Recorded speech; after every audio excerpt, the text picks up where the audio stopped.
শ্রী কৃষ্ণ চৈতন্য প্রভু দয়া করো বল।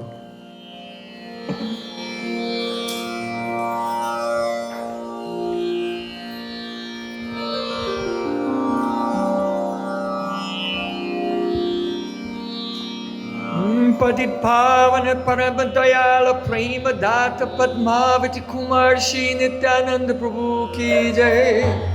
प्रेम पुरुषोत्तम सचिनंदन श्री गौरंग महाप्रभु की जय।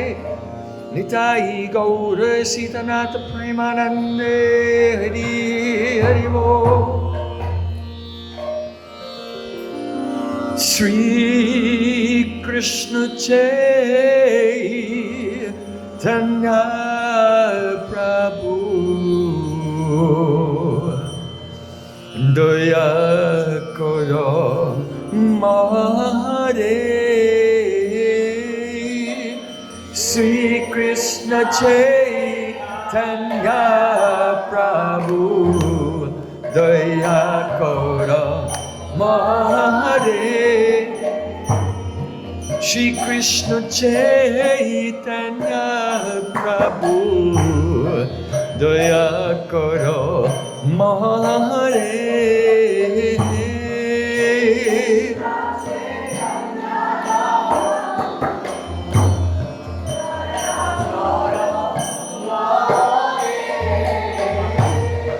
तुम बिना कही दयालु जगत संसारे।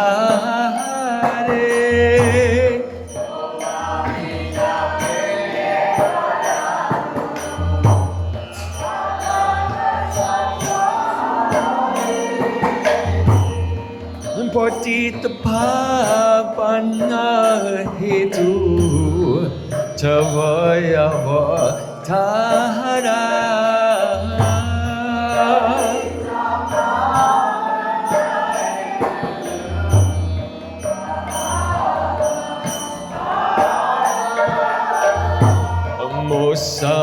संपतित प्रभु न पाइबे आहारा।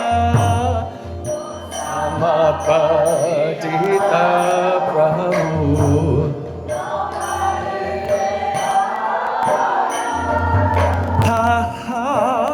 प्रभु नित्यानंद प्रेमानंद सुखी। प्रभु नित्यानंद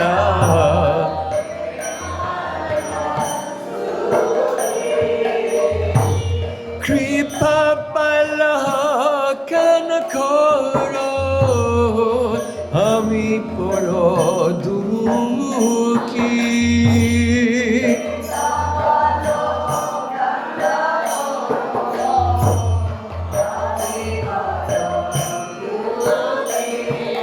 श्री कृष्ण चैतन्य प्रभु दया करो मोरे।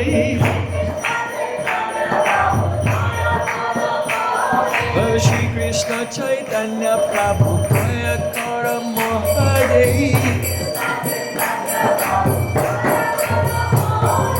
तुम बिना है दयालु जगत संसारे।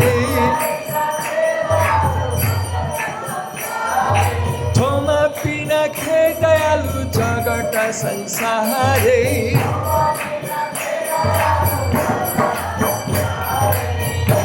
दया करो सीतापति अद्वैत गोसाई।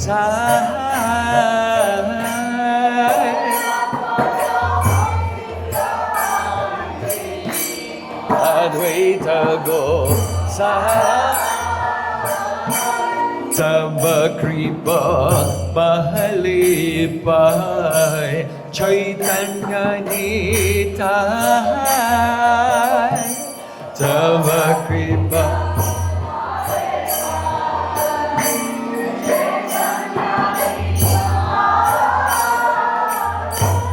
तब कृपा पहले पाए चैतन्य Nitai.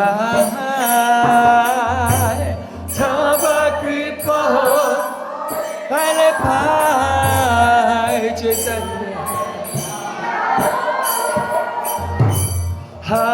Swarup Sanatana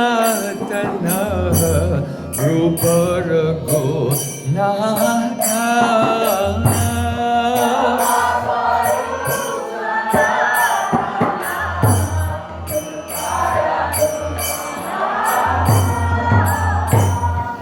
Bhatta Juga Shri Jiva Prabhu Lokhanatha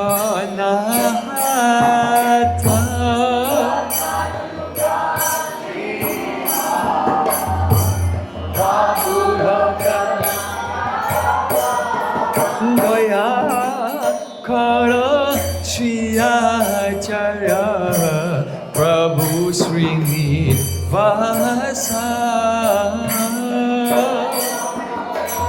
Shri Acharya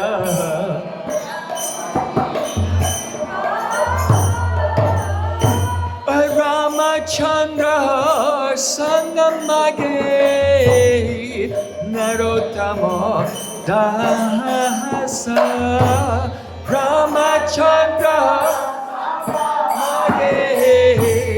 Narottama Dasa Shri Krishna Chaitanya Prabhu Daya Kara Mohare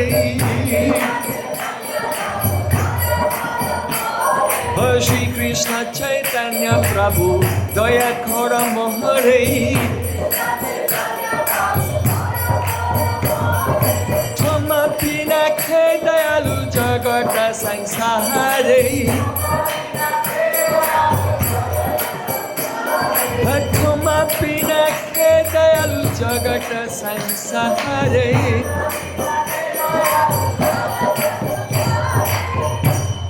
Hare Krishna, Hare Krishna, Krishna Krishna, Hare Hare,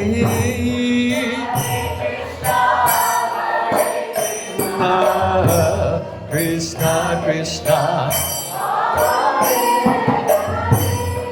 Hare Rama, Hare Rama, Rama Rama. Hare Hare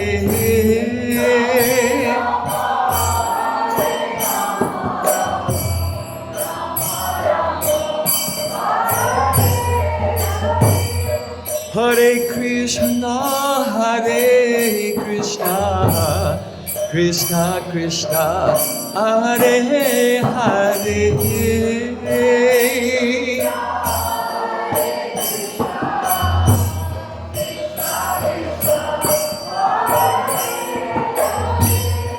Hare Rama, Hare Rama, Rama Rama, Hare Hare.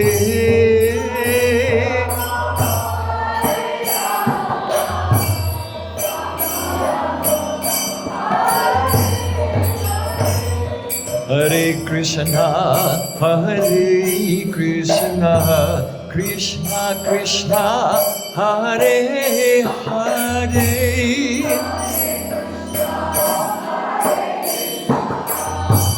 Krishna Krishna, Hare Rama, Hare Rama, Rama Rama, Hare Hare.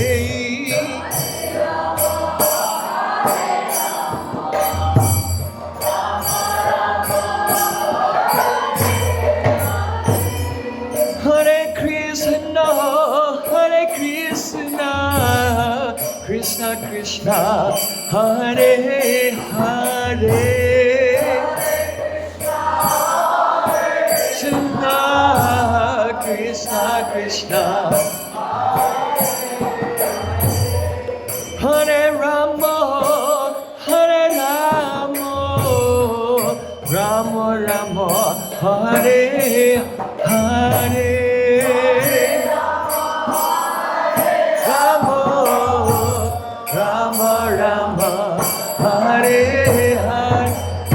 Krishna, Krishna Krishna, Hare Hare, Hare Rama, Rama Rama, Hare Hare.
Krishna Hare Hare Hare Ram Ram Rama Hare Hare Hare Krishna Krishna Krishna Hare Hare Hare Ram Rama Hare Hare Gaura hey Gaura hey Gaura hey Gaura hey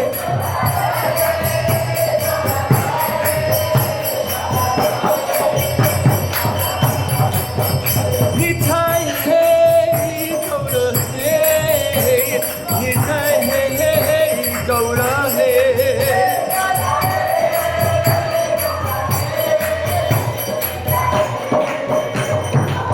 Holy Gaura Hari Bol Hari Bol Nitai Gaura Hari Bol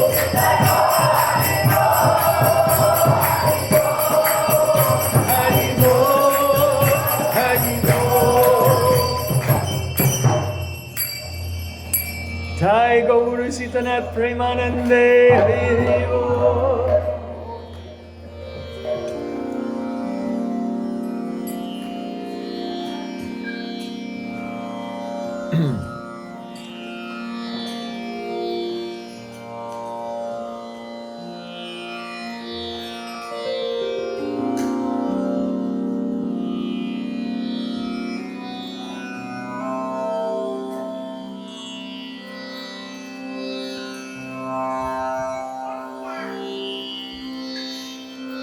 Sri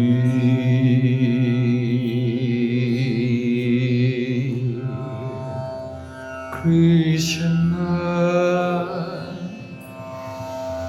Chaitanya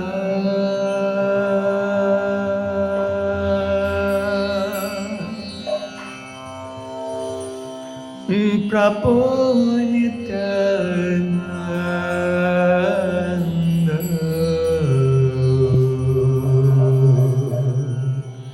Sri Krishna Chaitanya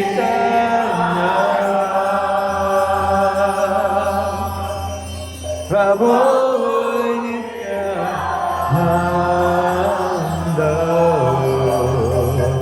Bhajo Sri Krishna Chaitanya Prabhu Nityananda Sri Krishna Chaitanya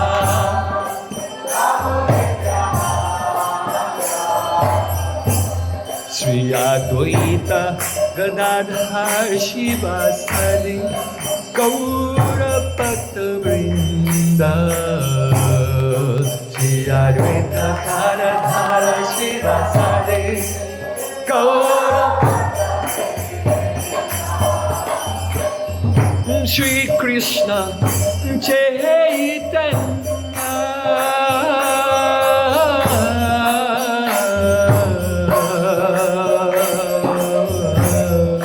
Sri Krishna Chaitanya Prabhu Nityananda Sri Krishna Chaitanya Prabhu Nityananda Sri Advaita Gadadhara Shivasadi Gaura Bhakta Vrinda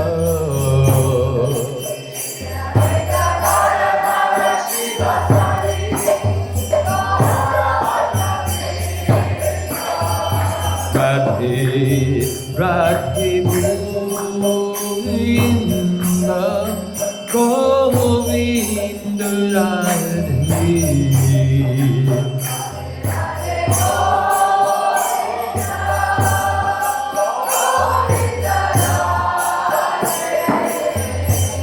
Radhe Radhe Govinda Govinda Radhe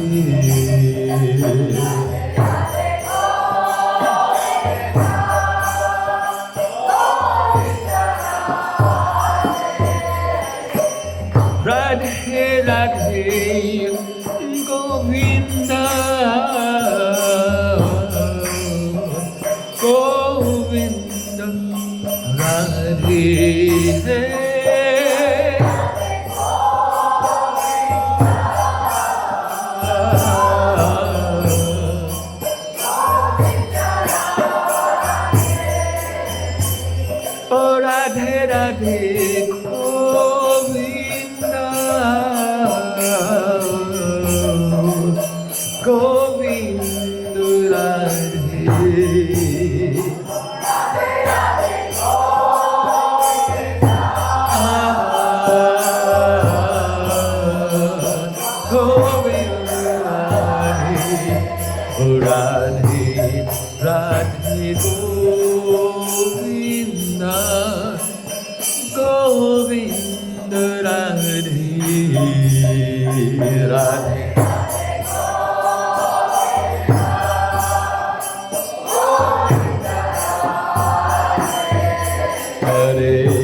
Radhe Radhe Govinda Govinda Radhe.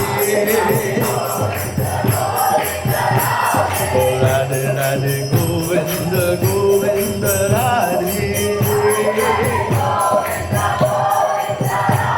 Radhe Radhe Govinda Govinda Radhe. Radhe Radhe Govinda Govinda Radhe. Radhe Radhe Govinda Govinda Radhe. Radhe Radhe Govinda Govinda Radhe. Oh Radhe Radhe Govinda Govinda Radhe. Oh Radhe Radhe Govinda Govinda Radhe. Oh Shri Radha.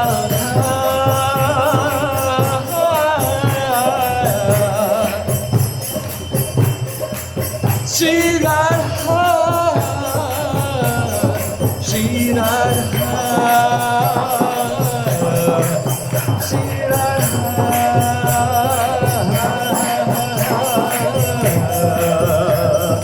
Hare Krishna, Krishna Krishna, Hare Hare. Hare Rama, Rama Rama, Hare Hare. Hare Krishna, Krishna Krishna, Hare Hare. Hare Rama, Rama Rama, Hare Hare. Hare Krishna, Krishna Krishna, Hare Hare. Hare Ram, Ram Hare Hare. Oh, Hare Krishna, Krishna Krishna, Hare Hare. Hare Rama, Rama Hare Hare. Radhe Radhe Govinda Govinda Radhe. Radhe Radhe Govinda Govinda Radhe. Bale Vrindavan Bihari Lal ki jai, Vaisani Wali ki jai, Vrishabhanu Raj Kumari Ju ki jai, Jai Jai Sri Radhe. Shah Jai Gaura Sitanath Premanande.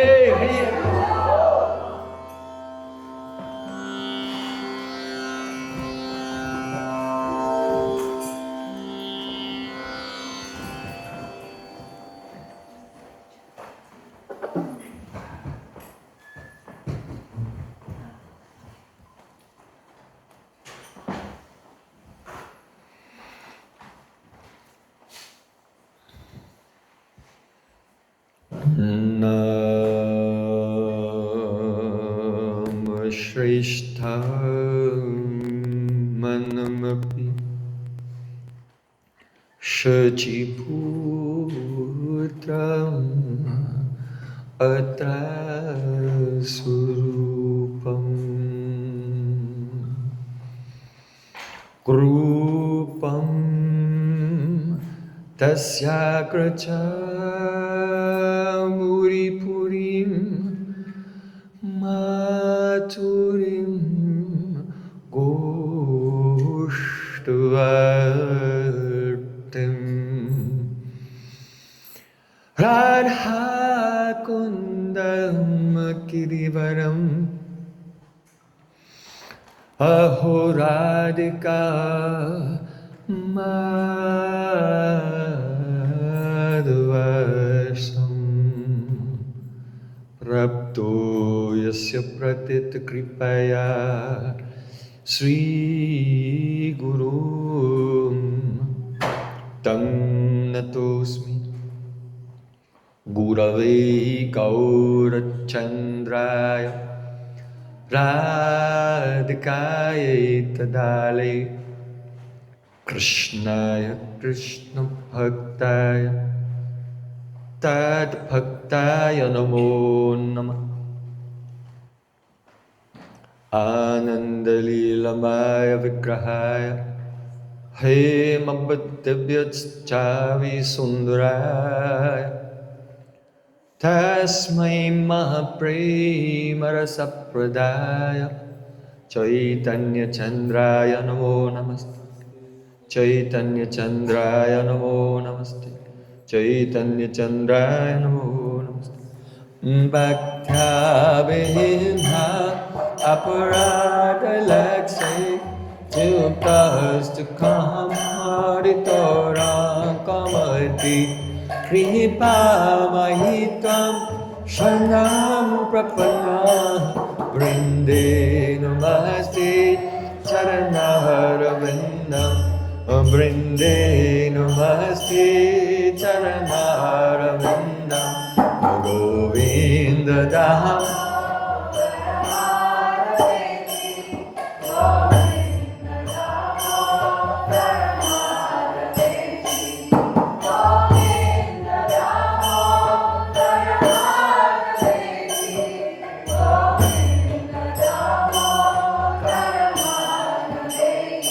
Everyone. Hey Krishna, hey Yadava, hey Satyaki, Govinda Damodara Madhaveti, Sham Sundar Shikhanda Shekhar, Smarha Sumurali Manora, Radhikara Sakamama Kripanidhe, Supriya Charna King Kurim Kurum. Tavayavasmi, Nachivami Tayavina, Iti Vikyaya Devi Tam, Nayama Charantikam. First of all, I offer my Sastang Dandavat Puspanjali, my heart like flowers thousands of times at the lotus feet of my holy master, my supremely worshipable spiritual Gurudev, Asmadhiya Paramaradhatama Guru Pada Padma, Nitilila Pravishta Om Vishnu Pada Shto Tarasata Sri Rupanugacharya Varya, Sila Bhakti Vedanta Narayan Goswami Maharaj. Secondly, I offer my pranam thousands of times at the lotus feet of my Param Gurudev to Srila Prabhupada and to all of the great spiritual masters in our tradition, going back thousands of years to Sri Krishna himself, as Sri Rupanuga Gaudiya Guru Parampara. And finally, I offer my pranam to all of you, my dear spiritual brothers and sisters. Vanchakalpaturvasad kripa sandabhayavat padimpa vaishnava.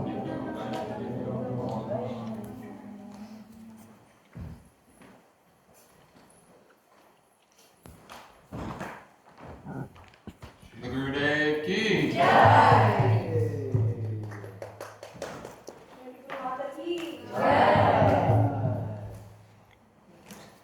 So, yesterday, on the first day of our festival, we discussed the glories of Purushottam Mass. How this month gives us a great opportunity to perform a brat, to attain the mercy of Purushottam, the Supreme Personality of Godhead, Sri Krishna.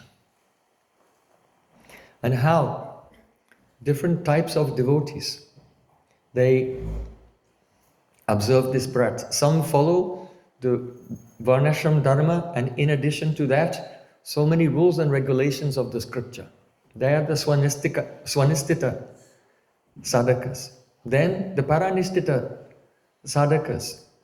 They follow what is given by their respective gurus and acharyas based on the scripture. And the Nirapeksha sadhakas, they are mainly absorbed only in hearing, chanting, and remembering according to their spontaneous mood. Some persons follow this vrat according to Vaidhi Bhakti, the regulative devotional service, with a mood of awe and reverence towards the Supreme Lord. And others, they are in Ragamarg. And so they're very particular to choose the things that they will hear and chant and remember, and the way they will serve, engage in the service of the deities in a very particular way, paying attention to 5 things. The Sobista Bhav Mai, Sobista Bhav Sambandhi, the Bhav Anukul, Bhav Aviruddha, and Bhav Viruddha. And then we gave some examples from the life of Chaitanya Mahaprabhu, which are most favorable for remembering, hearing, chanting and remembering during this Purushottam month. Our great acharyas have recommended that we become absorbed in the pastimes of Gauranga Mahaprabhu in Purushottam Kshetra Jagannath Puri Dham during this month. So,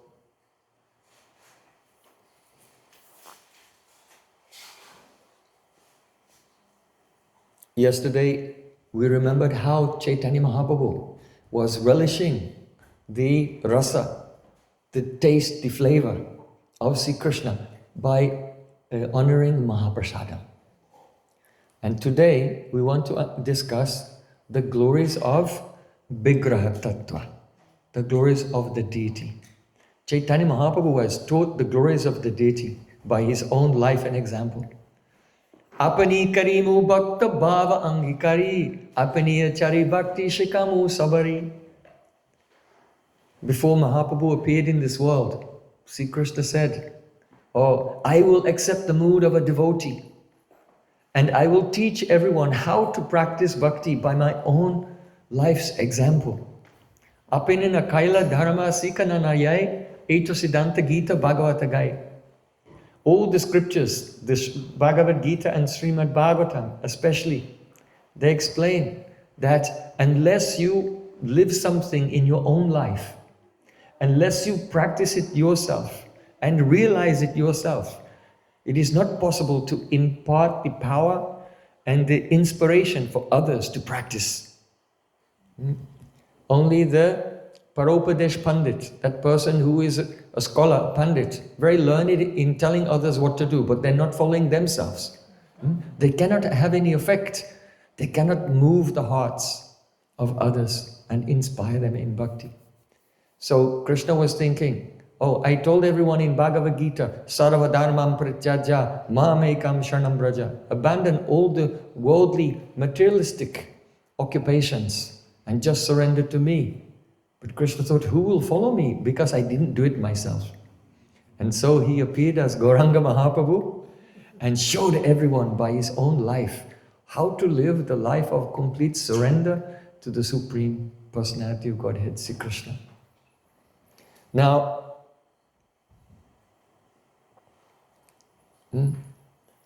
what is Archa Vigraha? Oh, raise your hand if you're relatively new to the path of bhakti. You're just learning just now. You can raise your hand. Okay, so this is an important topic because you may notice if you go to any temple or any festival, there are Vigraha.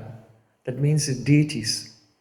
Or as the common person would say, idols or statues. So, and it seems that this is some type of primitive idol worship. But we are not naked savages dancing around the totem pole. Anything like this. This is serving the deity is one of the angas, one of the limbs of transcendental bhakti, transcendental devotion. And it is a profound science. So, what is Archa Vigraha, the deity? The deity is not called an idol, because idolatry means to imagine some speculation of what God is like. and then to carve an image and worship that and think that it's God or think that it represents, it's a symbol of something higher. So all of these people have these different ideas, but none of these ideas are correct in regard to the Vigraha. So we want to discuss this. The word Vigraha means Vishesh, and Graha means Grahana, to accept. So Vigraha, the form of the Supreme Lord who appears in this world, especially to accept our loving services, is called Vigraha. So in Chaitanya Charitamrita it is said, Jara prema bashe haya prakata huila seva angakari kari jagatatarila. There's a famous deity. You know him? Gopal, Sri Gopal, or he's famous now all over the world as Srinathji. So he had been established by the great grandson of Krishna, Bhadranabh, thousands of years ago, 5,000 years ago. But he was lost for a very long time. And after many years, about 500 years ago, he came in the dream of Madhavendra Puri and said, "Oh, I am in the jungle here. I have been lost. I'm buried in the jungle here. Please come and take me out." And he woke up and went there with so many villagers, and they cut away and they discovered the deity of Gopal, Krishna, in this pose, lifting Dhiraj Govardhan. So Srila Krishna Kaviraj Goswami says, Jara prema preme vashamhaya. Why did he appear? Because he was premavash, controlled by the love of Madhavendra Puri. So the deity only appears in this world because Sri Krishna is controlled by the love of his devotee. You can see another example. In Bhakti Ratnakar, there it is said, Swapna deki Sri Rupa Radha Damodari Swahastani Mankari Dilishi Jiveri. One night in a dream, the great saint saw Krishna and Radhika. And he saw how Krishna was completely bound by the ropes of love of Radha. And that vision he had in his heart when he woke up, he personally with his own hands carved the deity of that Krishna who's bound by the love of Radhika, that is Damodar. Swahasta Nimankari Dilishi Jiveri, and then gave Radha Damodar to his disciple Jiva Goswami Pad. And so those deities are established there still today. You can go for their darshan at the temple of Radha Damodar in Seva Kunj. And so, what is Vigraha? The deity is not stone. The deity is not wood or metal, but rather the Sachidananda Vigraha, the eternal, conscious, blissful form of the Supreme Lord, Ishvara Parama Krishna, Sachidananda Vigraha, Anadir Adi Govinda, who is beyond time and space, who has no beginning, middle and end. Sarva Karana Karanam, who is the cause of all causes. That very Sri Krishna manifests in the trance of his devotee, in the samadhi. Samadhi. And in their trance, the pure devotees, due to excessive love, Krishna cannot hide himself anymore. One may say, where is God? Where is God? Well, he is hiding. Why? Because he's shy.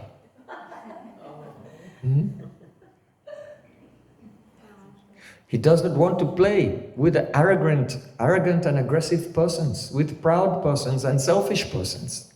He only plays with those who are humble and kind and full of love. So he hides himself. So premanjara charita bhakti vilochanena santaksa deva hridayeshu vilokayanti. Yam shama sundaram achintya guna sarupam govindam adipurushantamaham bhajami. When the heart is flowing with pure love, selfless, unconditional love for the Lord, then he cannot hide himself anymore. And he appears to the devotee. And then that pure devotee, out of kindness for everyone, manifests the Vigraha from his heart outwardly, in such a way that everyone can come and have darshan.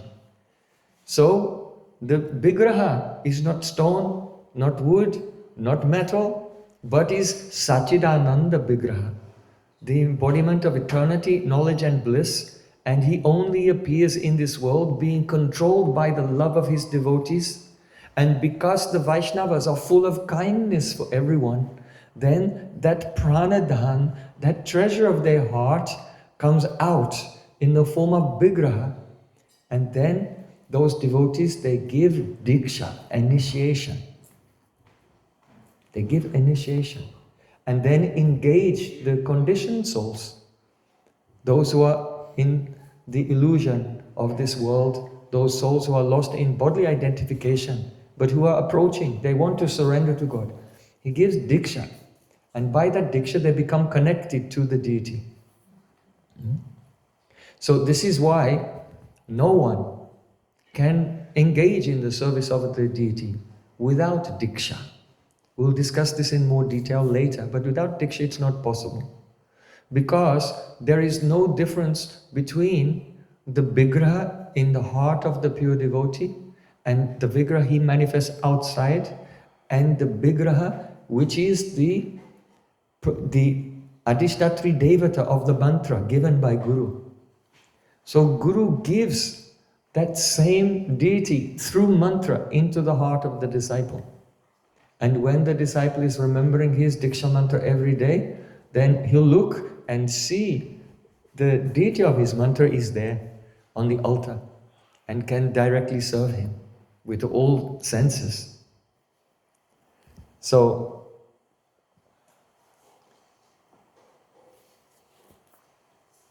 the Vigraha appears in this world to engage us in his service so that we can attain pure bhakti, pure devotion, transcendental love. And that transcendental love has been described in Bhagavad Gita. Bhagavad Gita, chapter 9. There are 18 chapters in Bhagavad Gita.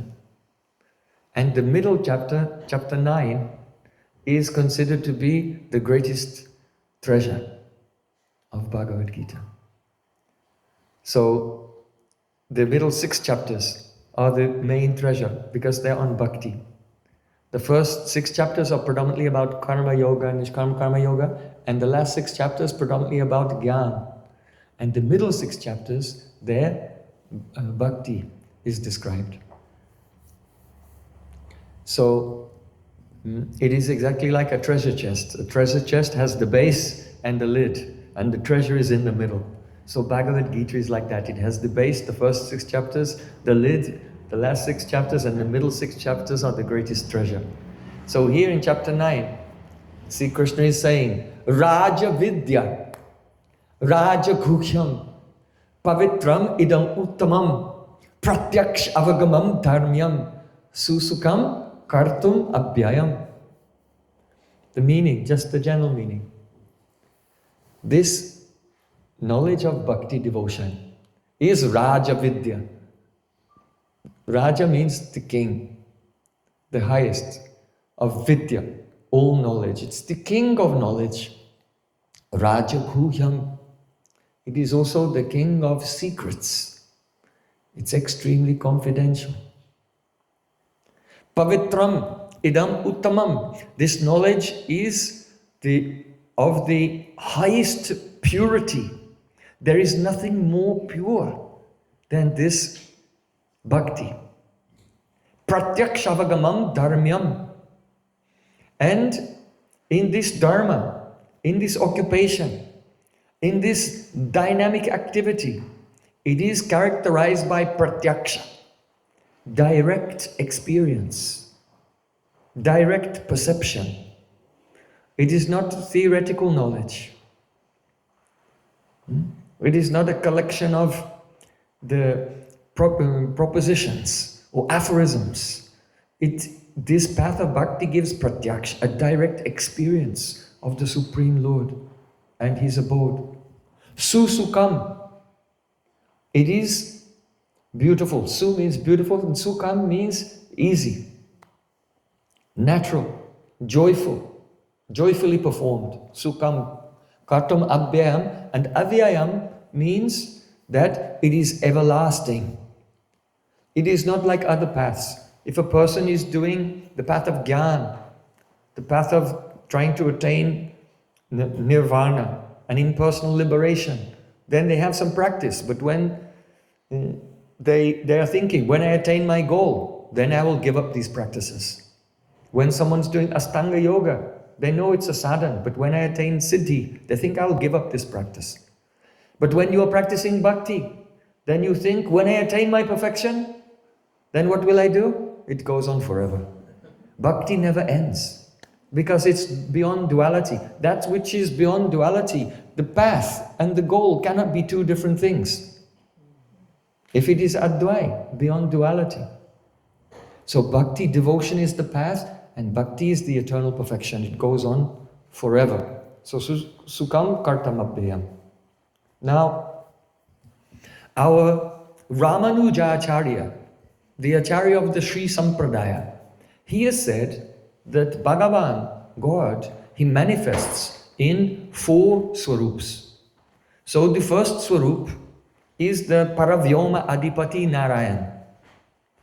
Narayan, God in the spiritual world, in Vaikuntha. For Ramanujacharya, Lord Narayan is supreme. So he said, that form of God who is in Vaikuntha, he is not available to us practicing sadhakas, practicing devotees in this world. Yeah? Because we cannot see Vaikuntha. So he is not available to us. So that Lord who is in the spiritual sky, he's so kind that he has the Vaibhav avatar roop.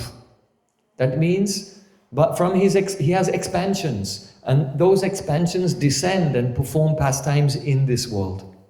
So he has his Vaibhavs, he has his avatars like Barahadev, Narasimhadev, Ram, Bamandev, Kurma, Matsya, and so on.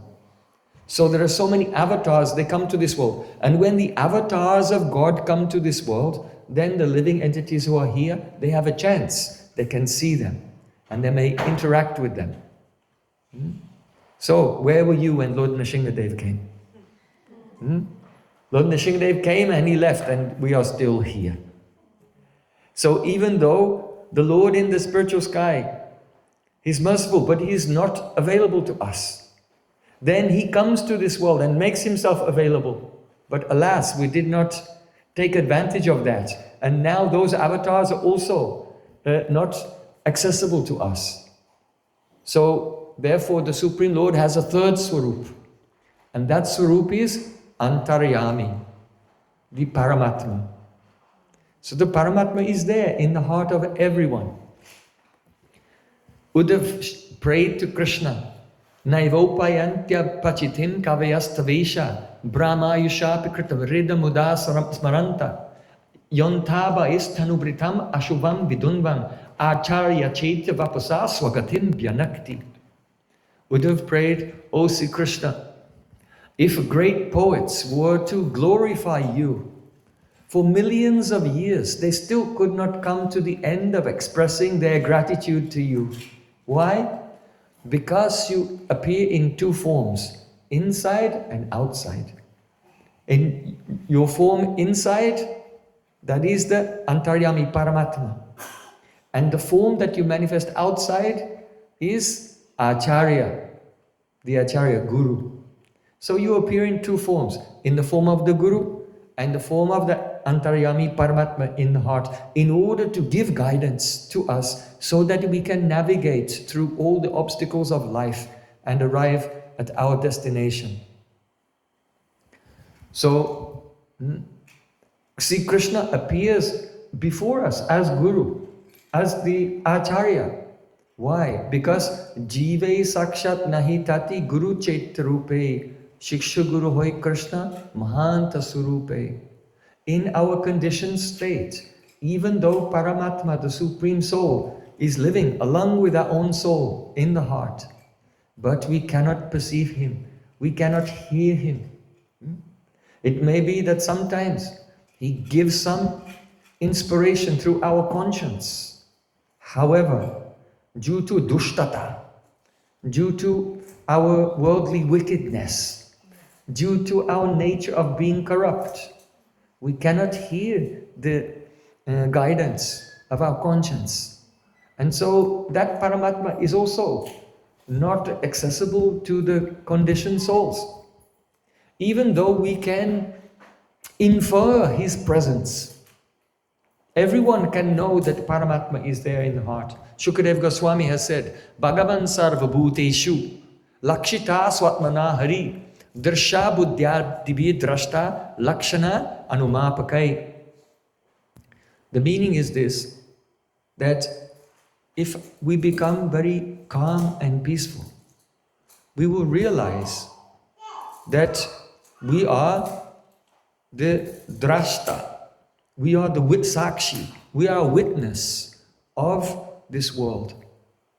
Our body, this is not me. The senses, this is not me. And even our mind, we cannot control the mind. If I say, everyone now, you can meditate on whatever you like, but don't remember an apple. Then you'll see that's all you can think of is an apple. You see how you can control your mind. But we can understand by introspection, we can understand by contemplation that the body, the senses and the mind are an instrument used by us, the soul, who is the sakshi, a witness. So they are the instruments by which we interact with the outer world to achieve our objectives in life. So the person who is the instrument and the person who is using the instrument, these are two different things. Now, Shukadeva Goswami is raising this question. If the soul is not in the body, then the body is blind. A dead body cannot see anything. But if the soul is in the body, but you have no eyes, or your eyes are injured, then your soul also cannot see. So your soul cannot see, and the body cannot see. The senses cannot see. If you put the two of them together, then, like if you get a blind man and another blind man and you put them together, then they also cannot see. So in the same way, our soul has no power to see the world. And the senses, without the presence of the soul, also cannot see the world. If you put two together, then they also will not see anything. So there must be some entity between who is facilitating all of our experiences.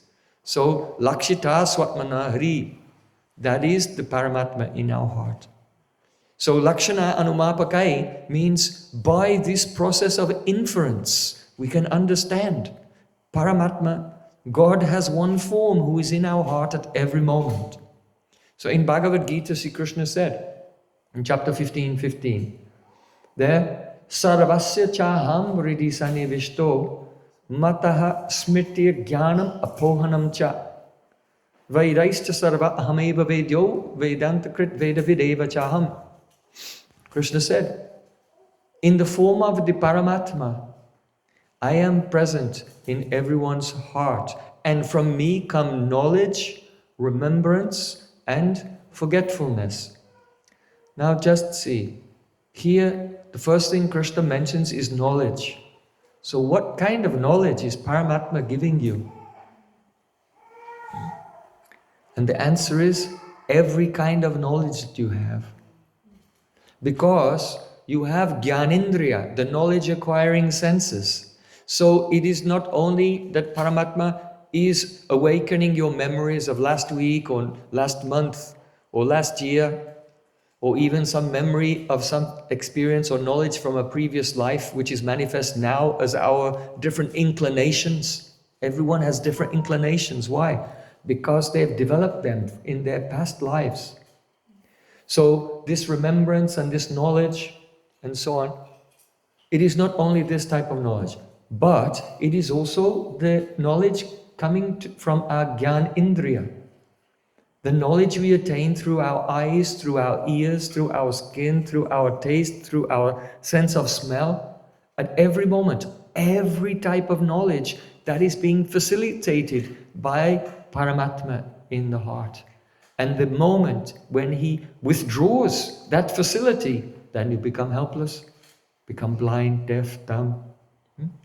So we should become fully aware that in every moment and every activity of our life, even though we may be proud and think I am independent, but we are not independent. We are fully dependent on the mercy of the Supreme Lord in every, down to the last detail, everything. So we can know that Paramatma is there, but still in our conditioned state, we cannot hear him, we cannot see him, we cannot interact with him. So, God in the spiritual world is merciful, his avatars are merciful, and Paramatma in the heart, these three swarups, they're all there, and they're merciful, but they're not accessible to us. Therefore, the Lord appears in the fourth form, that is Archa Vigraha, the deity. How kind! The deity appears in this world in such a way that we can interact with him using the resources which are even available to us in our conditioned state. So we should know that in Chaitanya Charitamrita, there it is said, Pratima nahi tumi sakshat Brajendra Nandan. Oh Krishna, you are not a Pratima. You are not an idol. You are not a statue. You are directly the son of Nanda Maharaj. Because one young Brahmin, he wanted Krishna to be a witness to the promise of an old Brahmin who'd said he would offer his daughter to him in marriage. But later, that old Brahmin, he was forced to, by his family members, to renege on that promise. So then, that young Brahmin came before the deity of Krishna and prayed, please bear witness. Please come. Come with me and bear witness. And Krishna in his heart spoke to him and said, but I cannot walk, I am a deity.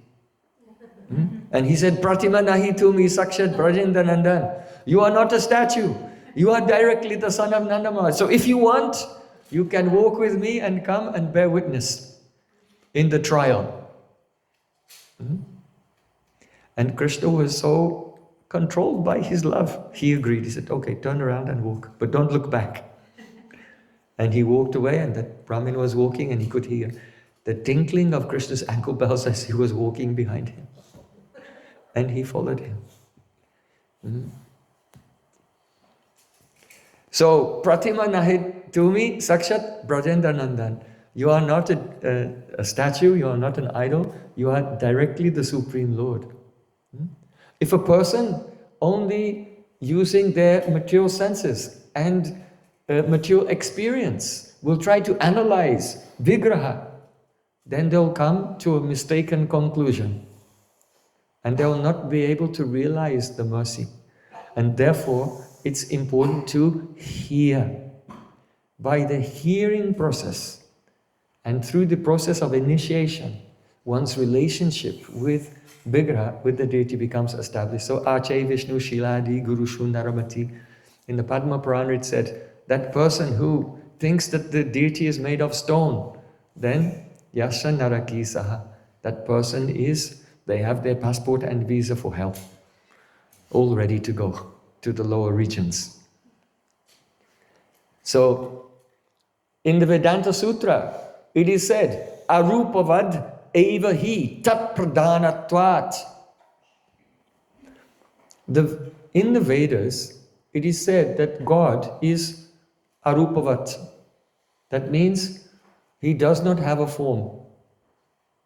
And so everyone thinks, oh right, got it.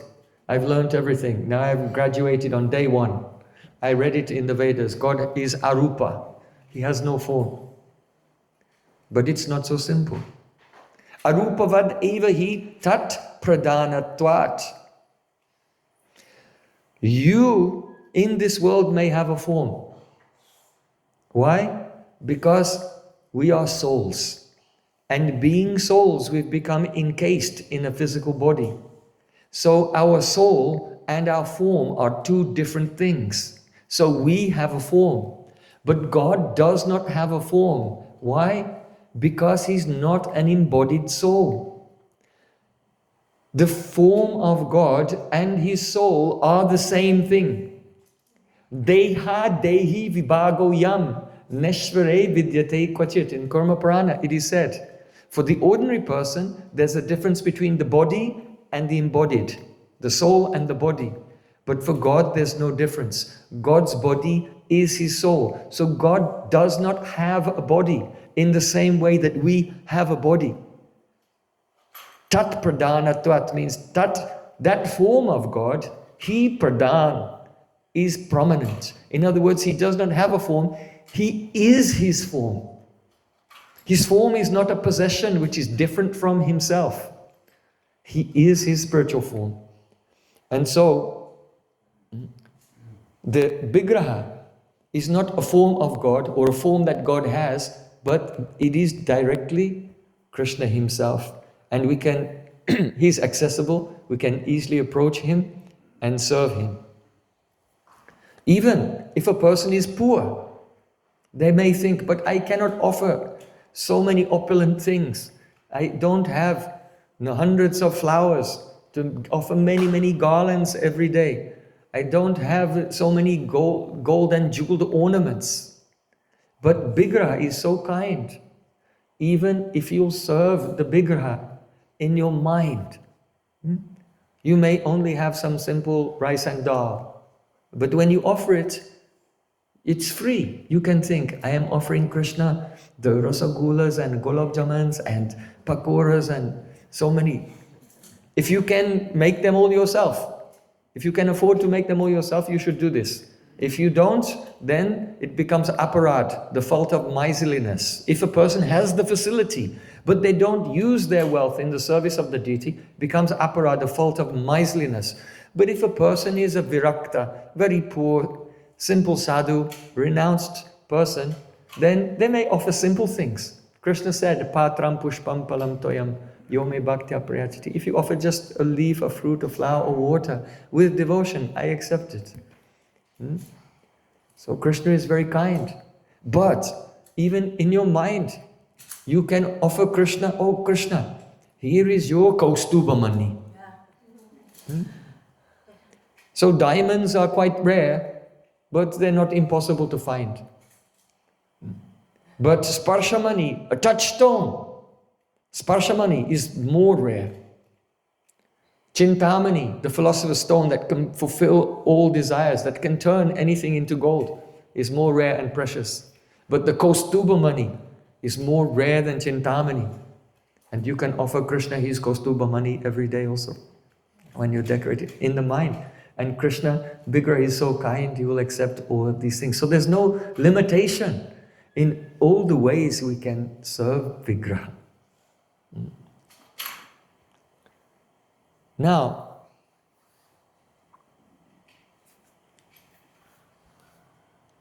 by bhakti, by devotion, the sarva uttama vastu, that means the supreme substance, can be attained. He is not attained by any other methods. In the Srimad Bhagavatam, Krishna, at the dawn of time, at the beginning of the universe, he spoke the 4 verses, Chatusloki Bhagavatam, to Lord Brahma.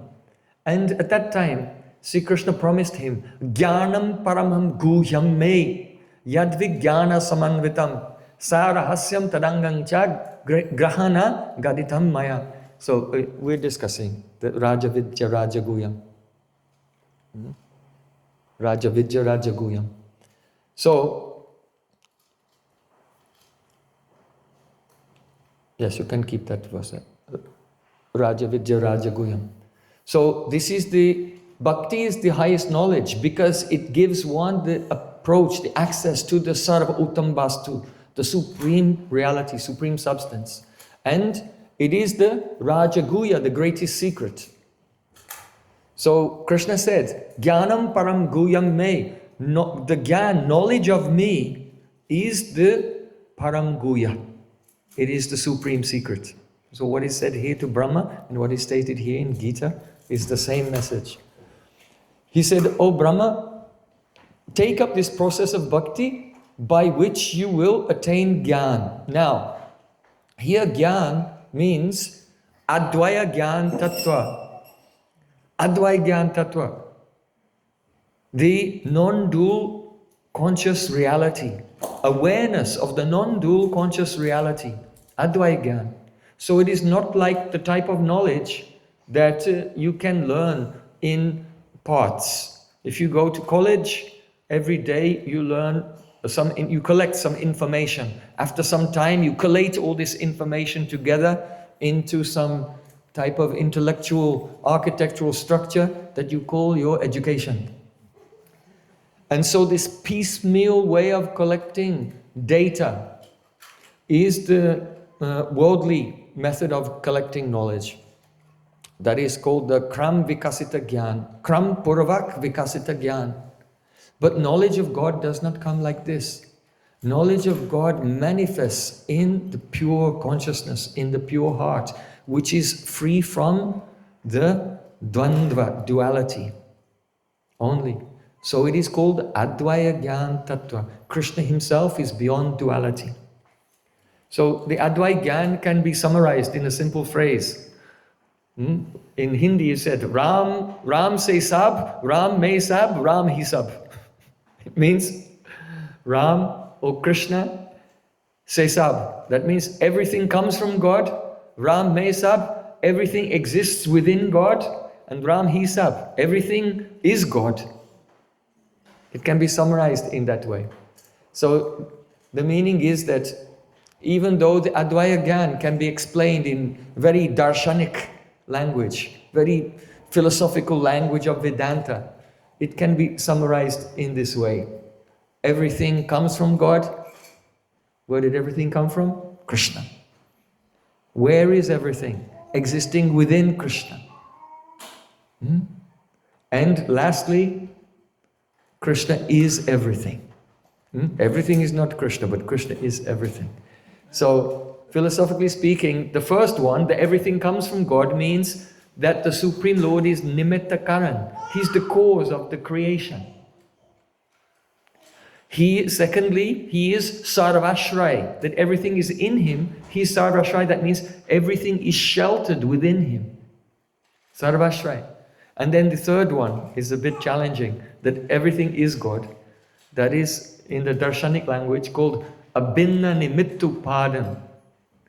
The non-difference between the instrumental cause and the ingredient cause.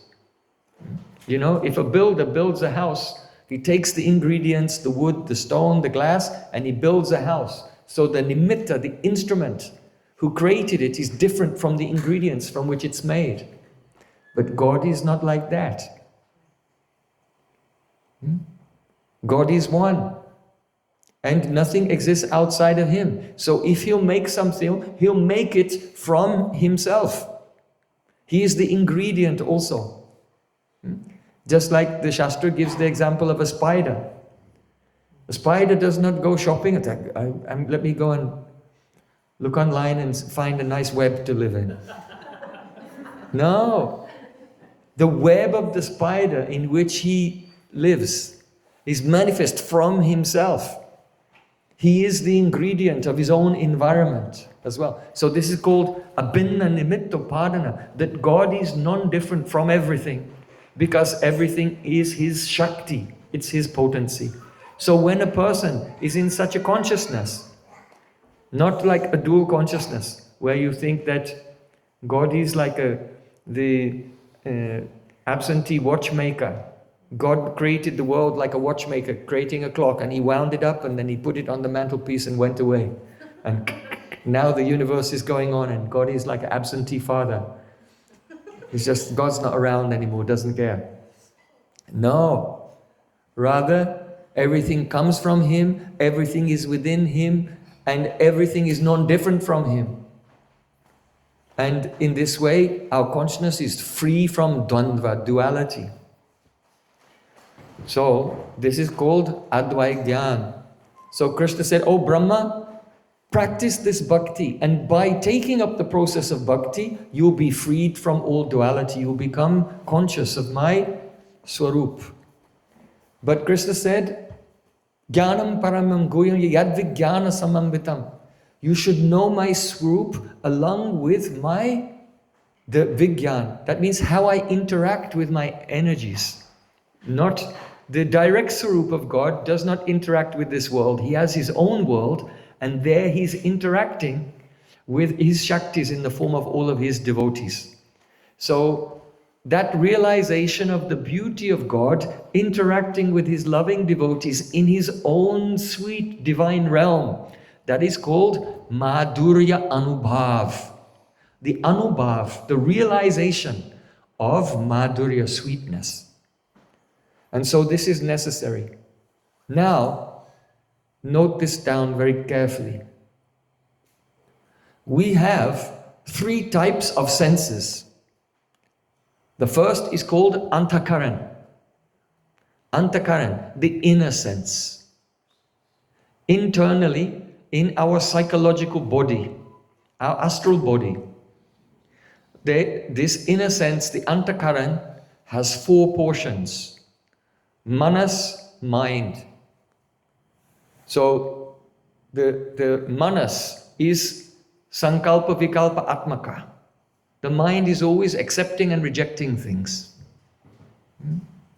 This is why unless a person will transcend the mind, they will just be following their desires in this world. And one day you want something, and then after a few days, oh, I don't want this, you want something else. There's no stability anywhere in this world. So, sankalpa vikalpa atmak man, that is the mind. Then, if we are a more disciplined person, our mind has some control of it, which is exerted by buddhi, intelligence.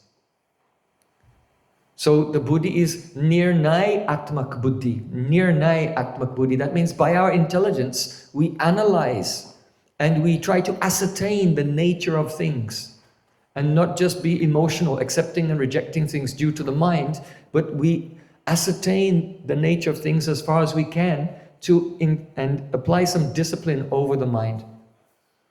So there is buddhi. Then there is ahankar, the ego. The ego is the kartritva, gyatritva, bhoktritatmaka buddhi. That means, ahankar. This ahankar is bhoktritva kartritatmaka, ahankar. It gives us the feeling that I am the doer, I am the agent, I am initiating activities in the physical plane. The soul is transcendental. Only out of ego we think I am acting in this physical plane. So that is the kartritva and bhoktritva atmak, ahankar. The ahankar gives us the sense that I should act for my pleasure. I should act for my enjoyment. Therefore, as long as the ego is there, we cannot be a sincere devotee. Because even the activities of devotional service, deeply we are thinking, I am doing this for me. And it's not selfless and unconditional. And so then there is a chitta.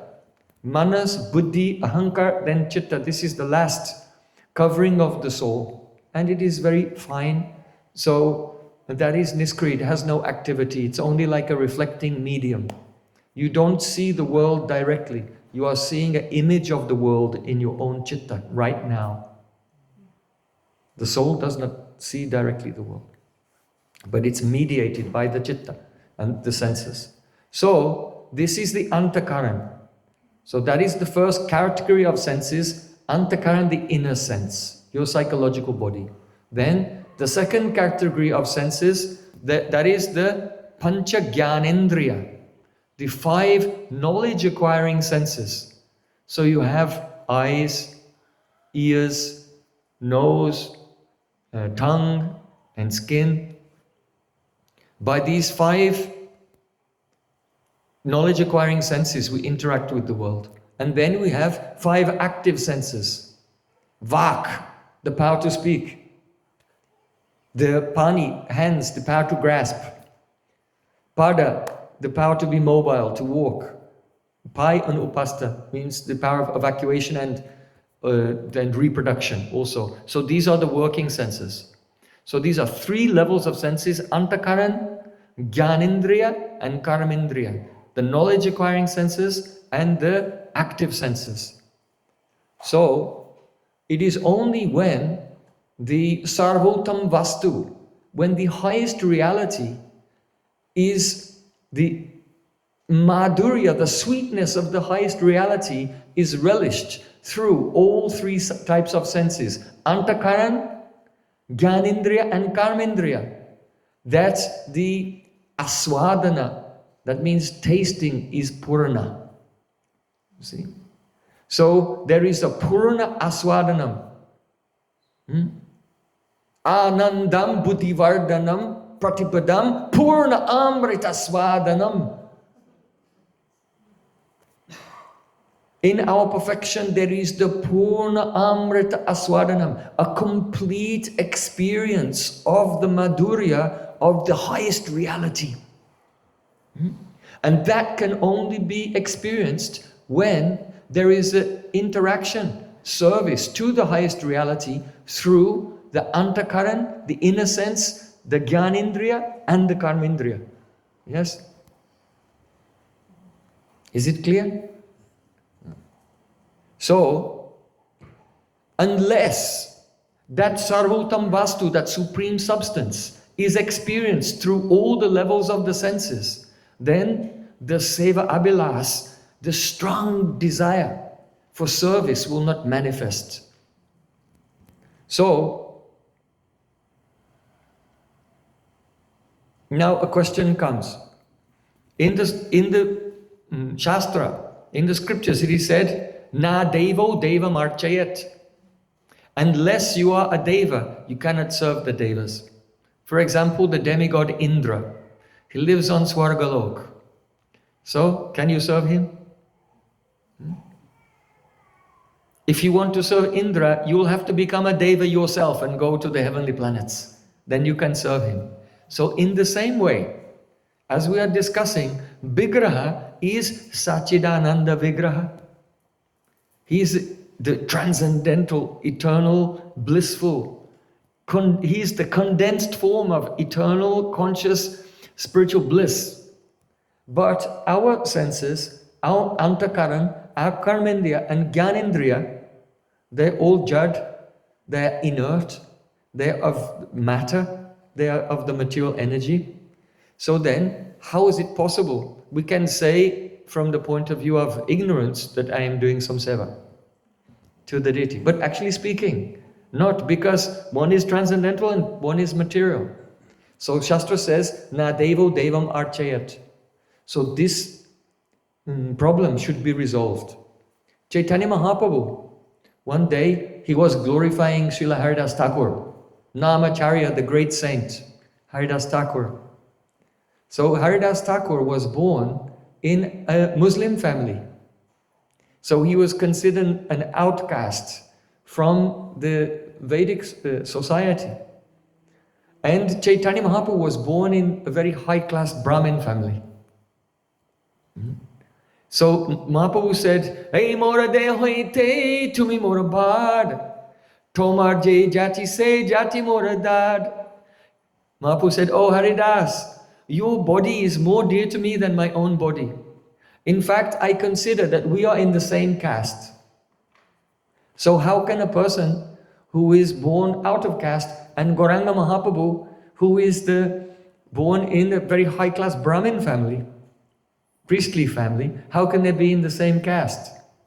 Why? Because Mahaprabhu is Sachidananda and Haridas Thakur is Sachidananda, so they're in the same caste. They are in the same caste. And so only a person who comes to the transcendental level can serve the transcendental Lord. So that is achieved by Diksha. Chaitanya Mahaprabhu said to Sanatana Goswami, perhaps you know that once Sanatana Goswami, he was traveling to Jagannath Puri, and on the way there, he drank some water when he was traveling through the forests, and it was contaminated with bacteria. And as a result of this, he broke out in a skin disease. And so his body was covered in sores, and blood and pus was coming from the sores, and there was a foul smell also. And when he used to bow down to Mahaprabhu from a distance, Mahaprabhu would run and pick him up and embrace him. And Sanatana Goswami said, "Oh my Lord, Prabhu, please don't touch me. I am impure." Mahaprabhu said, "I am touching you just to purify myself." Why?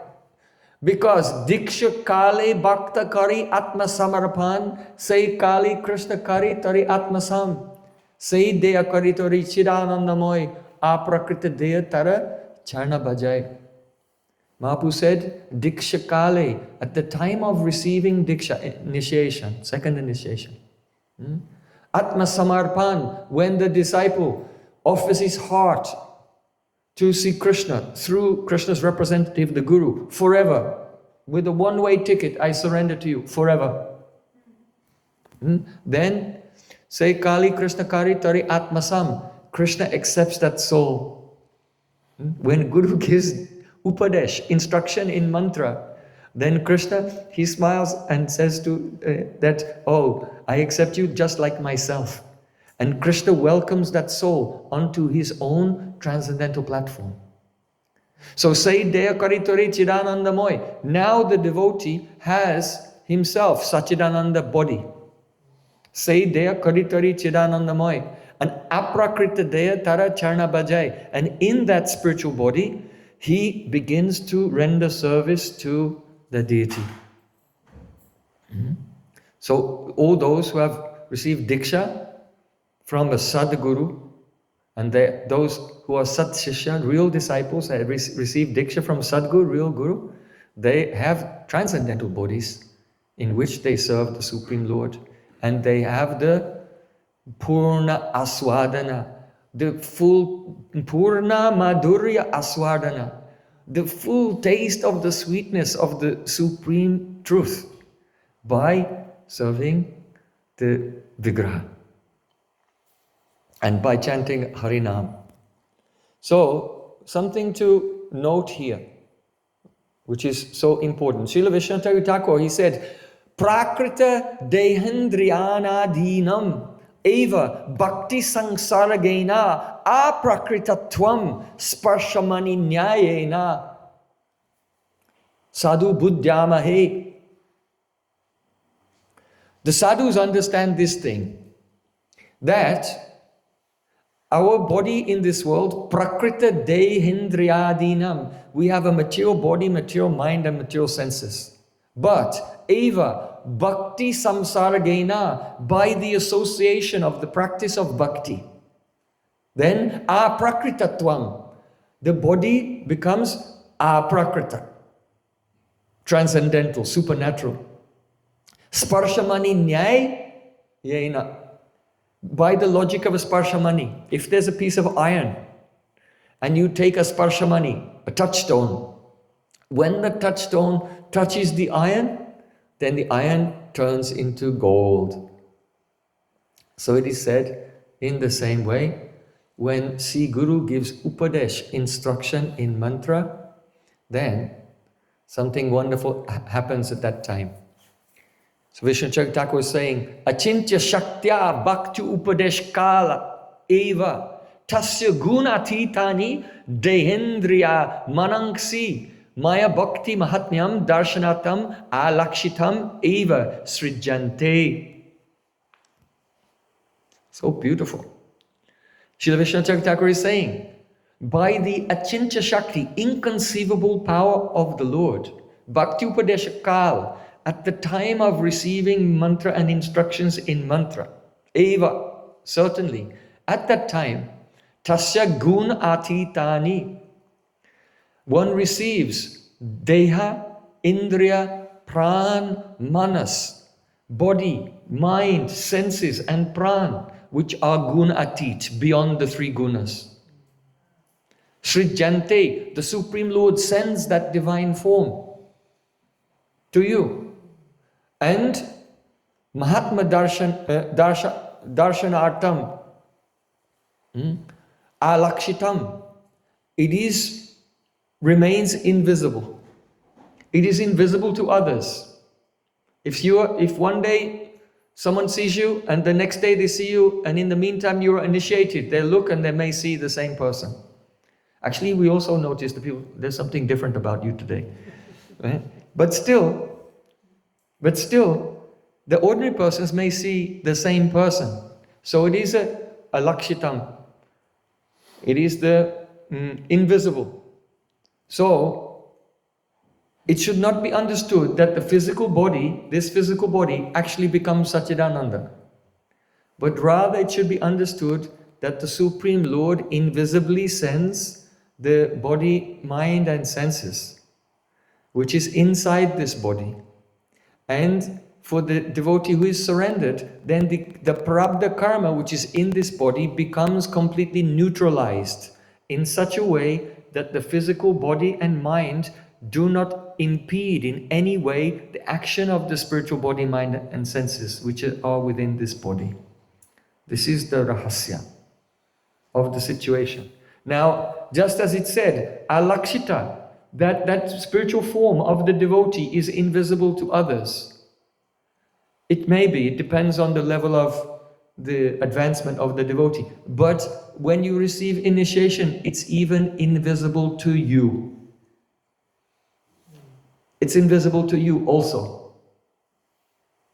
But what happens is, as you begin to use these mind and senses in the service of the deity, the more your eyes behold the deity, the more your hands are decorating, bathing, massaging, cooking, and serving the deity in all ways, and your tongue is chanting, your ears are hearing Harikatha, then to that degree we become absorbed in bhakti, then that invisible spiritual body becomes awakened and we become aware of it. And it is only through those transcendental senses that one can actually experience the sweetness of the holy name. Only through those transcendental senses one can experience the sweetness of the deity of Radha and Krishna, not by material senses. Atasi Krishna namadi nabhavet grayam indriya. Material senses cannot accept the divine substance. Na devo devam archayat. So this is why the Diksha initiation process is necessary. And so we're discussing this verse. Raja Vidya, why it's the king of knowledge. Raja Guyam, how it is confidential. Because it is alakshita, it is unseen by others. Even unseen by ourselves at first, until we become more and more absorbed. Pavitram idam uttamam. It is guna, it is beyond the gunas. Pratyaksha, and it is a direct perception of the senses. But it is not the direct perception of the material senses. It causes the awakening of a transcendental antakaran, transcendental, the Gyanindriya and transcendental Karamindriya also. Understand? So Susukam, it is joyfully performed, and Avyam, it will go on forever. So you can see in Bhagavad Gita, you don't have to bring this up, we can focus on this. In chapter 438, there Krishna, he says, Nahi jnanena sadrasham pavitram hi avidyate tatswayam yoga samsiddha kalin atmani vindati. Krishna said that in this world, there is nothing so sublime as transcendental gyan, transcendental knowledge. There is nothing so pure. Nahi jnanena sadrasham pavitram hi avidyate. Nothing so pure and sublime as this transcendental knowledge. And this knowledge is the mature fruit of all mysticism. One who has become accomplished in the practice of this Nishkarma Karma Yoga, he enjoys this knowledge within himself in due course of time. So it's not something that comes immediately, but those who are practicing the Nishkarma Karma Yoga, described in chapter 4, they gradually realize this. So there are different types of gyan. One type of gyan is just that you have a direct experience that you are not this body. Dehatma vivek, discrimination between the body and the self. This comes from sattva gun. Sattvat sanjayate jnanam. This comes from sattva gun. But then there's the knowledge that comes from the internal potency from Sambit Shakti. So Sambit Shakti gives a type of vidya. That vidya is called Atma Vidya. Knowledge of Atma and Paramatma. So by performing the Nishkarma Karma Yoga, gradually you can realize Atma Paramatma. You may realize Brahman. So that knowledge, it is pure. It is nirgun. But this, when the Sambit Shakti, the knowledge potency, is mixed with Ladini Shakti, then that gives a knowledge which is called Guya Vidya. And that Guya Vidya, confidential knowledge, is superior to the realization of Brahman and superior to the realization of Paramatma. And that is so Krishna is saying here, Pavitram idam uttamam. So by following Nishkarma Karma Yoga, gradually you may realize, with some bhakti also, you may realize that Brahman and Paramatma. But by pure bhakti, one can realize the Swarupa of Krishna. And so that knowledge is Pavitram idam uttamam.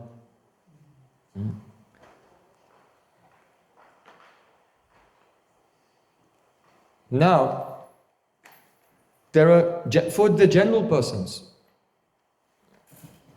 when they think about spiritual knowledge, they have so many misconceptions. They try to get knowledge on the path of Gyan, especially the impersonalists.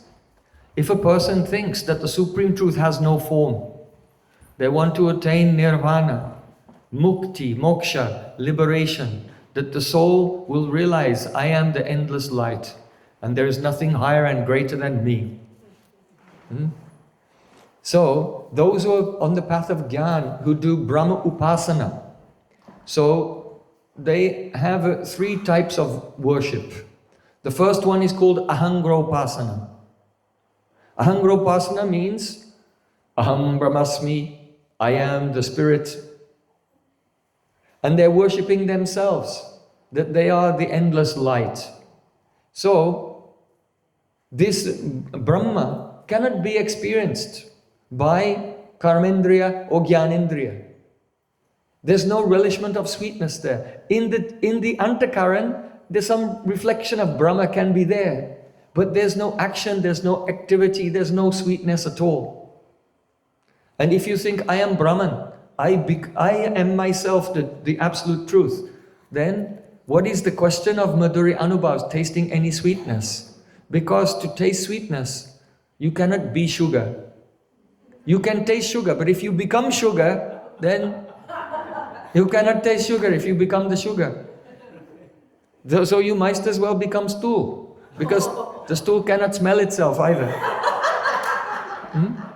So there's no... For the pure devotees, they consider the attainment of Brahman is worthless. Kaivalyam narakayate. It is like hell, actually. So Ahangropasana, we reject it completely. Then the second type of path, which is done by the Jnanis, who have an impersonal knowledge. They want impersonal knowledge. That is called Pratikopasana. So Pratik is the idea that if you're worshipping something with a form, then it is you should do this because that is just like a technique to control your mind. Because it's very difficult to concentrate on the emptiness, on empty light. So let me have a statue or a mandala or something, some crystals or something like that. Or I can worship the sun, or the earth, or the fire. or water, or air. Space is everywhere. It's big. So people accept something to be a pratik, that's a representative of God, and they try to focus their mind on that. So this will also not give any ananda, any joy, because all of these things that they're meditating, they are inert and limited material objects. So there will be no the madhurya aswadana at all. What to speak of a purna madhurya anubhav. It's impossible. So we don't worship pratik, a symbol. And it should be understood in Vedanta Sutra, it is said, na pratike na sahi. The deity is not pratik. The deity is not a symbol of something else, something higher. It's not the instrument that we're using as a stepping stone to go to something else. Sakshad Bradendanandan, you are directly the Supreme Lord. Then the next type of upasana or worship of the impersonalists is called the Vishvarup Upasana. Some persons say, oh, the God is the whole universe. The universe is God. Some deists or philosophers like Einstein or Spinoza, they have some idea, well, what is God? Well, God is just, it's the sum total of everything. And so, but their conception of everything is just the cosmos, the universe. So, worshipping the universe is also, will not give the sweetness. Now, those who do the Vishvarup Upasana, there are many types of spiritual schools and traditions, and they have the phrase, Daridra Narayan. He is a poor person.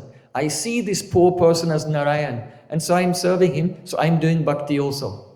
I'm doing bhakti. You are serving Narayan, or you are serving Krishna, and I am also serving God. But I am seeing God in the poor people. So I am serving them. Daridra Narayan, Rogi Narayan. I am serving God by serving the sick people. Or Pashu Pakshi. I see that animals and birds, I'm serving the animals. The stray dogs. I know, one devotee came to Vrindavan, what service shall I do? Okay, I'm going to serve the stray dogs in Vrindavan. So, sometimes people have an idea, if I am serving, if I see God is everywhere, then I will be in knowledge. Because in Gita it said, Vidya Vinaya Sampane Brahmani Gavi Hastini Sunichaiva Swapakacha Panditaha Samadashinaha. A learned and gentle Brahmin sees with equal vision a dog, an elephant, a cow, an outcast, and a Brahmin sees them all equally. He sees the Paramatma in everyone. So then a person, they come up with slogans. They come up with slogans like Manav Seva is Madhav Seva. If you're serving human beings, if you're doing welfare work, if you're doing the philanthropy, then that's service to God. So you can say that your pravritti, that means you're instigated to serve the people by a desire to serve God. But it is not actual service to God. It is service to the senses of conditioned souls. And in that, you say service to man is service to God, or all of these things, this type of philanthropy, because we are not serving the Sarvottam Vastu, the supreme substance, it will not result in becoming transcendental, because the object that you are worshipping is trigunatmak. It is made of the gunas. So you are essentially worshipping the gunas, and your consciousness will stay in the gunas. Only when our consciousness worships what is the gun atit, beyond the three gunas, which is actually Satchidananda Vigraha, then our consciousness will become gunatit, beyond the gunas. Mamyo chavya vicharena bhakti yogena sevyate sagunam samatityaitam brahma bhuyaya kalpate. See, Krishna said, those who serve me continuously, then they will rise beyond the gunas and come to the spiritual platform. So, now in Srimad Bhagavatam, there In the second canto, you may remember, in the second chapter of the second canto, Shukadeva Goswami describes the worship of the Vishvarup, of the universal form. He says how the yogi should take bath and he should sit in meditation and meditate that the sun and the moon are the eyes of the Supreme Lord. The trees and the grass are like the hairs on the body of the Supreme Lord. And the rivers, they are the veins of the Supreme Lord. The beautiful colored birds are the artistic sense of the Supreme Lord. And he gives a very long description how the yogi should meditate on the Vishvarup, the whole universe as being the body of the Lord. However, he gives this conclusion. Yavanna jayeta paravaresmin vishveshvare trastari bhakti yoga tavatstaviya purushasya rupam kriyavasane prayata smarita. The meaning is, unless the yogi has developed a sense of loving service to the spiritual form of God, he should meditate upon the universe as being the form of God. In other words, it's a preliminary stage. It's not done by the advanced yogis. And the meaning, the reason for this is this, that if the yogi is sitting and thinks, I will meditate on the form of Paramatma in the heart. So Paramatma, he has 4 arms, he has a beautiful smile, and he's standing on the lotus of your heart. But have you seen him? Not seen him. So if a person tries to meditate on something they have not seen, it increases kalpana, imagination. And so kalpana is it's a rajasic vritti. It's an oscillation of material buddhi, material intelligence. So you're trying to go into a trance, but the very technique that you have chosen to go into trance is actually making your mind oscillate. Because you're trying to picture something that you have no experience of, and it's all flickering. And then how will you meditate? So in Bhagavat Sandarbha, and also Kram Sambhadarbha, Jiva Goswami Pad says, Tad drishta kalpana lagavat. When you meditate upon something that you have the experience of, it minimizes kalpana, the oscillations of the buddhi, the imagination. When you meditate on something that you have seen, and therefore the immature yogi in the beginning, he's seen rivers, he's seen the sun and the moon, he's seen the trees and the grass. He can meditate on the whole universe is the body of God to take him out from the duality that anything is separate from God. He can know that Krishna is the sarvashrayit, the shelter of everything. He's the cause of everything. He's not different from everything. So he can approach the level of meditation. So, how is it possible for someone who has not seen God to meditate on God if they haven't seen Him? Huh? Therefore, Vigraha has appeared. So directly you can see Krishna. You can see, you can meditate, and you can serve in all ways Vigraha, and it will reduce the kalpana. The oscillation of the mind will go down. So there's no other way to overcome the bhaktritva and kartritmaka buddhi. There's no other way to go beyond the false ego of I am the enjoyer and I am the agent, I am the doer, than the path of Archa, serving the deities. One cannot give up Purusha Abhiman without that. This is one of the themes of Purushottam. The most important thing to know about Purushottam is that you are not Purush.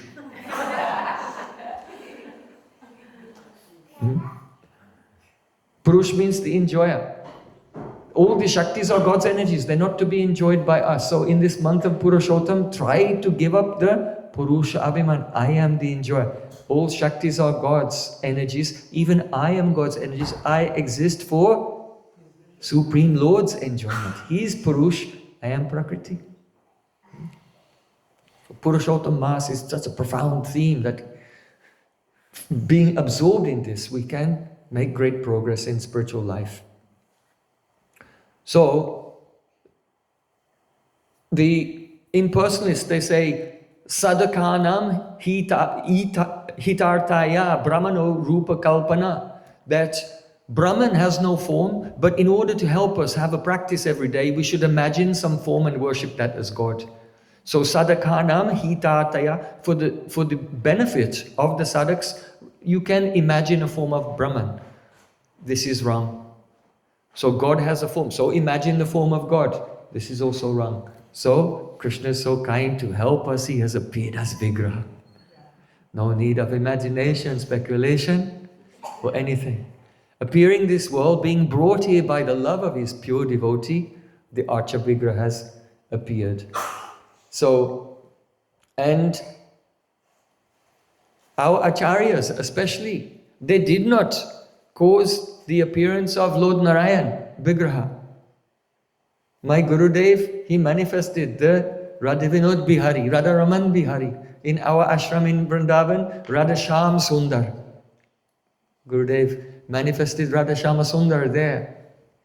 So Rupa Goswami Pad said, Leela Prema Priyadikyam Madhuryam Rupa Venu Rupayo Itta Saradanam Proktam Govindasya Chatushtayam. Though Lord Narayan has 60 wonderful transcendental qualities, Krishna has 4 transcendental qualities which are not in Lord Narayan. What are they? They are called the 4 Madhuris, 4 types of sweetness. That is his Rupa Madhuri, the sweetness of his form. It is there in the Vigraha. Venu Madhuri, the sweetness of his flute. What is he doing? Playing flute. And Prema Madhuri. Prema Madhuri means that the Krishna is surrounded by devotees who have such an intense and sweet love. Lord Narayan never has devotees who have such love. Only Krishna has such loving devotees. So that is the Prema Madhuri, the sweetness of those who love him. And then when Krishna feels the love of his devotee, it makes him sing, it makes him dance. That is Leela Madhuri, the sweetness of Krishna's pastimes. You should know that Krishna's pastimes are nothing except for anubhav, reactions. All of Krishna's devotees in Vrindavan, they love him. And when Krishna sees their love, he becomes overwhelmed. And all the things that he does as a reaction to their love, that's called Krishna Leela. We can give a simple example. If you look on the front cover of Bhagavad Gita, there, what is there? Krishna is driving the chariot of Arjuna. Why? Being a chariot driver is a low position. Just like Karna. Everyone thought that Karna was the Suta. He was the son of a charioteer. So when he came in to compete in the Kshatriya Olympics, then they said, no, you are not on our level. You're a charioteer family. You cannot compete with us Kshatriyas. You are not allowed. But what is Krishna doing? When Krishna saw the love in the heart of Arjuna, he melted. How can I serve you? I want to drive your chariot. You see? So the message of love is there. Just you don't even have to open the Gita. Just look at the front cover. And the essence of Bhagavad Gita is there. But even that Krishna, on driving the chariot of Krishna, he does not have the 4 Madhuris of Krishna in Vrindavan. So our acharyas are so kind, so merciful, and they have manifested that Krishna of Vrindavan, who has the Rupa Madhuri, of his form, Venu Madhuri, the sweetness of his flute, the Prema Madhuri, the sweetness of his loving associates, because Krishna is not alone. His most loving associate is there, Shrimati Radharani. Who has more prema than Radhika? No one. And Leela Madhuri, that Krishna has all the sweetest pastimes. And so we see that in the service of the deity, there is the Purna Madhurya Aswadana, and not in any other path or any other object of service. And the proof is also there in Bhagavad Gita, because Krishna showed to Arjuna the universal form. And Arjun was trembling, he was afraid. And he didn't want to see it anymore. So then in Sanjay said, Itchajunam vasudevastatuktva swakam rupam darshayam ashabhuya aswasayam asa chabhitamenam bhutva puna somya vapo mahatma. He said that after Krishna showed his universal form to Arjun, then Krishna displayed his four-armed form. But then, Bhutva Puna Somya Vapur, then he took his Somya Vapu, his beautiful form, Somya Vapu, and the two arms disappears and he became two-armed Krishna. And so that praman is there also in Bhagavad Gita. Worshipping God as the universe is not supreme. Worshipping God as a four-armed form is not supreme. But his Naravat, human-like pastime, this form gives greatest relishment of sweetness. So now in Bhakti Rasamrita Sindhu, Rupa Goswami Pad says, Sri Murti Madhurim Praksha Tatta Leelam Nishamyava Tat Bhava Kankshino Yeshus Teshu Sadhana Tahanayo. The meaning is this, that those who develop a longing to have the bhav, the sweet feelings of love of Braj Gopis, after beholding the sweetness of the deity, or after hearing his pastimes, they are qualified for Raganuga sadhana. And so, here Rupa Goswami is saying, beholding the sweetness of the deity, serving the deity, and hearing Krishna's sweet pastimes, one develops lobh, greed.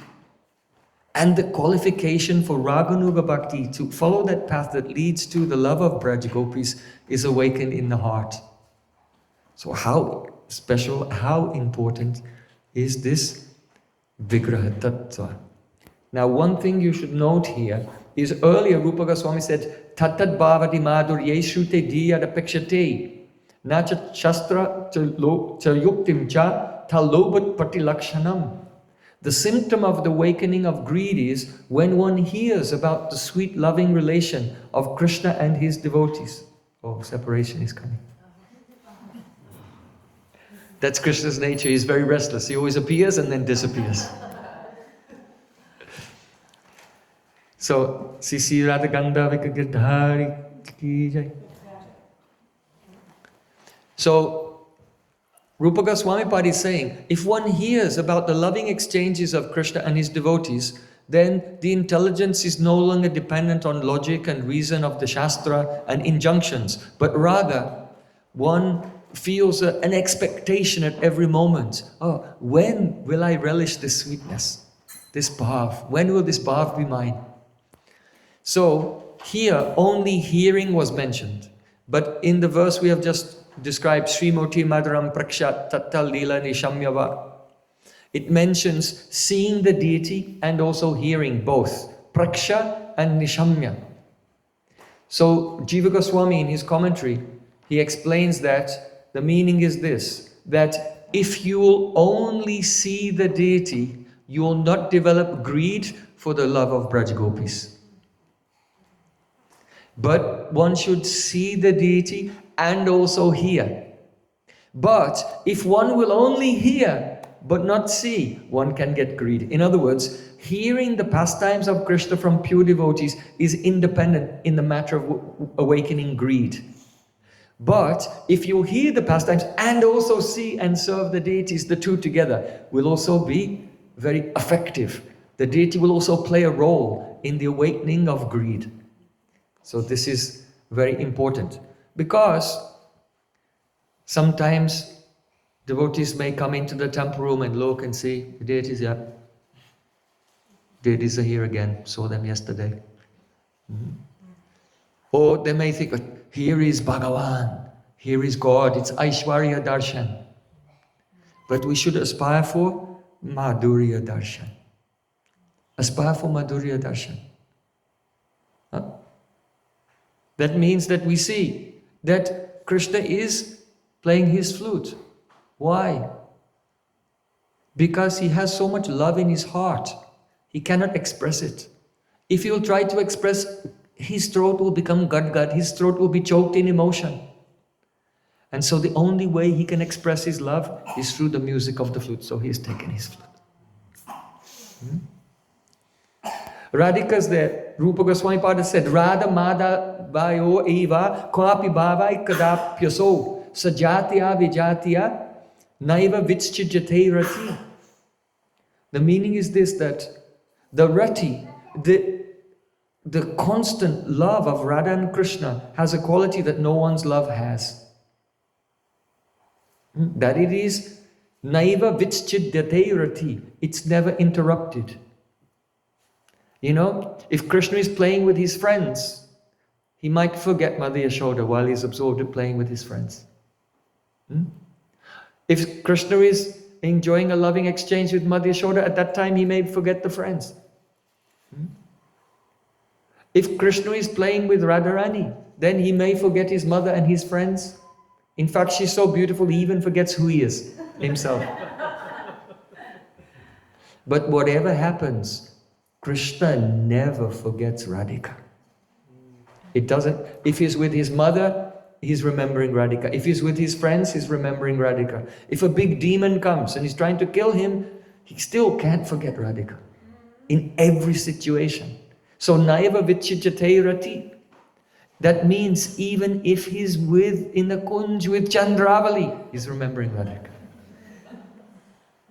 This quality is only in Krishna and also only in Radhika, that Radhika never forgets Krishna. Whatever's happening in any circumstance, in any situation, however difficult or easy, however favorable or unfavorable it may be, whether she's awake, whether she's dreaming, or even, this is a miracle, it's described, Krishna describes in Srimad Bhagavatam, that even in deep sleep, the gopis remember Krishna. How is that possible? They're always in the samadhi of prema, the trance of love, at all times. So it's only when we hear Harikatha, when we come in front of Radha Krishna and have their darshan and see, oh, they love each other so much. In an unprecedented way. Such unbroken rati of Krishna for Radhika and Radhika for Krishna, that does not exist anywhere in anyone other than the Radha Krishna Yugal, the divine couple. And not only that, but when the devotee comes before Sri Krishna, he may, just like Yogamaya Purnamasi Devi, seeing Radha Krishna, she said, Krishna Panga Tarangita Dumanija Sambena Veni Krite Radhaya Smrita Chandrika Suradini Pureni Piyamritam Antastosha Tushara Samplavilava Vyalida Tapotchaya Kranta Sapta Jaganti Sampratibayam Sarva Urdva Madhyasmahe. Purnamasi Yogamaya, she said, Sisi Radha Gandhavika Girdhari Juki Jai Radha Raman Lala Ki Jai. She's saying, oh, just see, Krishna Panga Tarangita Dhumanija. Krishna's glance has waves. He's looking at Radhika again and again. You can see? He's looking at Radhika again with waves. And because Krishna is Sham Sundar, he has a dark complexion, so it's like the Jamuna. You know, the Jamuna is dark and in waves. So Krishna, he has the complexion like a sapphire. And these Sham dark blue waves are emanating. They're dark and also light at the same time. Just like a moon has moonbeams. So Krishna has beams which are Sham color emanating from him in waves.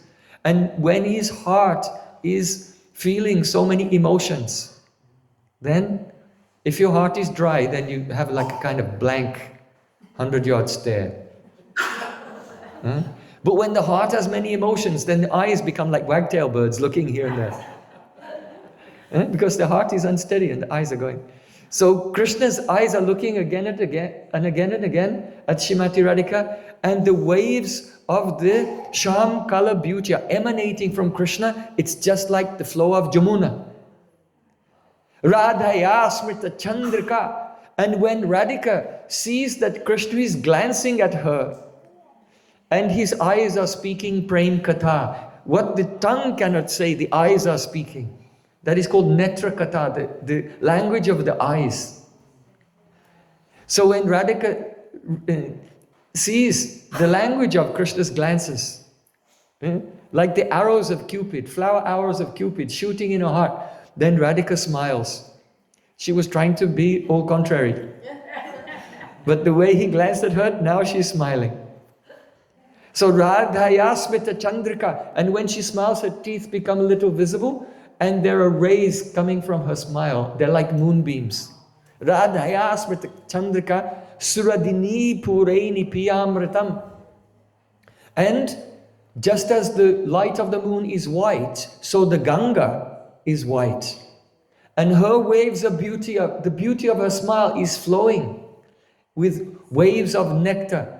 And Sri Krishna is by his eyes drinking the waves of the nectar of Radhika's smile. But then a third category, that means the devotees.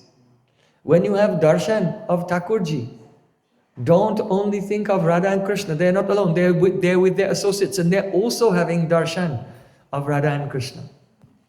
So antas tosha tushara samplava lavavladi tapotshaya. The devotees, in their hearts, they feel satisfaction. Why? Because devotees only think of one thing. That's why we put on tilak. One side represents Radhika, one side represents Krishna. So these are parallel lines. Parallel lines never meet.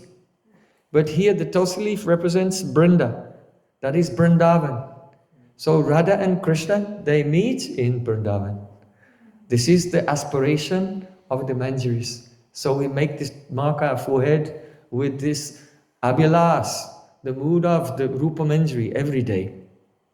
So their only desire is Radha Krishna will meet. Radha Krishna were in separation. Radhika is sad and Krishna is sad and all their associates are sad. But when Radhika and Krishna meet together and Krishna looks at her with his dark glance like Jamuna, and then she smiles at Krishna with her bright waves of beauty like the Ganga, then just as the Ganga and the Jamuna meet at Triveni. Wait a minute, Triveni, 3 rivers. Where's the other one? You cannot see it. It's under the ground. That's the Saraswati. So the secret river which is under the ground, which can't be seen, is the river of satisfaction in the hearts of the devotees when Radha and Krishna meet. Antas tosha tushara sampravilava vyalid tapotchaya. So tapotchaya, tapa means suffering. In this world we are suffering. But when we come before Radha and Krishna and see the happiness of their meeting, then this suffering is dispelled. And the associates of Radha and Krishna, they're suffering, feeling Radha and Krishna's suffering. So when they see just Krishna glance at Radhika and Radhika smile back to Sri Krishna, then the river of the Saraswati river of satisfaction is flowing through their heart. And even though their suffering before was like a great abundance of the flames, then one drop of that river of satisfaction, vyalida, means licking. Just with one lick, all the suffering is gone. And just as a person, if you go to the Triveni and you take bath there at the meeting of the 3 rivers, then what happens? Then you will go beyond Bhuva, Swa, Mahalok, Janalok, Tapalok, Satyalok. You go beyond the 3 worlds and arrive in the transcendental world. So Kranta Sapta Jaganti Sampratibhayam Sarvudva Masyamahe Madhyasmahe. Purnamasi Devi Yogamaya is saying, oh, the darshan of Radha Krishna is like this. When we see the meeting of Radha Krishna and the meeting of their glance and her smile, and then the flow of satisfaction flows through the heart, and bathing in that, we go beyond all the 7 upper planetary systems and find ourselves with Radha Krishna in Goloka Vrindavan. This is darshan of the Vigraha. But we would not know it unless we hear. Now, that's the topic we're discussing. That seeing the deity, the sweetness of the deity, along with hearing, these two together, they're so effective for awakening greed. Hearing can be effective by itself, but only darshan of the deity will not be effective by itself, but if it's performed along with hearing. And every time you come before Radha and Krishna, and the samskars of this sweet katha are raised in the heart, then the greed will intensify every day. So how merciful is the Vigraha? So I just want to complete our discussion today. How in Jagannath Puri, Mahaprabhu has shown us these glories of Vigraha Tattva. So one day, Mahaprabhu, he was sitting in the orchard of Yameshwar Mahadev. That's called Yameshwar Tot, the orchard of Yameshwar Mahadev. And just nearby, that is the place where Gadada Pandit, who's Radharani herself, has taken Ketra Sannyas. He will not leave Puri and will stay there in Yameshwar Tot, that orchard. So perhaps you know that every day Mahaprabhu used to go and hear Srimad Bhagavatam from Gadada Pandit. Why? Because Krishna is like an actor. Sometimes an actor is taking part in a drama. But this drama, this is a biopic. It's a biographical drama. And the person that the actor is playing is actually still alive. And so the producer brings in the real person whom the actor is playing. And by interacting and asking questions and hearing from that real person, then the actor develops the feeling of what it's like. And then the actor will go on the stage and play that role on the stage. But the original person will not, the original person will be in the wings. They'll not be on the stage. So in Jagannath Puri, the stage is Gambhira, a small room in the house of Kashi Mishra where Mahaprabhu used to stay at night. And Lalita and Vishaka, in the form of Swarup Damodar and Roy Ramananda, they would come there and sing and recite poetry of Bilvamangal Thakur, Jaidev Goswami's Geet Govinda, Srimad Bhagavatam, and Chandidas Vidyapati. And there Mahaprabhu would play the role of Radhika. So he was going every day and hearing from Gadada Pandit to study how to play this role. Because only Radhika herself in the form of Gadada Pandit can really teach him. And then at night he would go and do the performance. Play the role of Radhika with Lalita and Vishaka in the Gambhira. So in this way it said, Radhikara Prema Guru Ami Sisyanat. Krishna said, Radhika's love is my guru, and I am a nat. Nat means a dancer or an actor on the stage. And so Krishna is performing this pastime. But he's also guru, is a teacher. And the shishya means disciple who is learning. Just like a person goes to college for so many years. But after some time, they should understand the subject. And when they've understood the subject, they should demonstrate the subject by writing their own thesis. And then present their thesis to their professor. So Radhika is Krishna's professor of Prem. And Krishna in the form of Mahaprabhu is studying under the guidance of Radhika in the form of Gadada Pandit. So one day, Chaitanya Mahaprabhu, he came to Yameshwar Tot.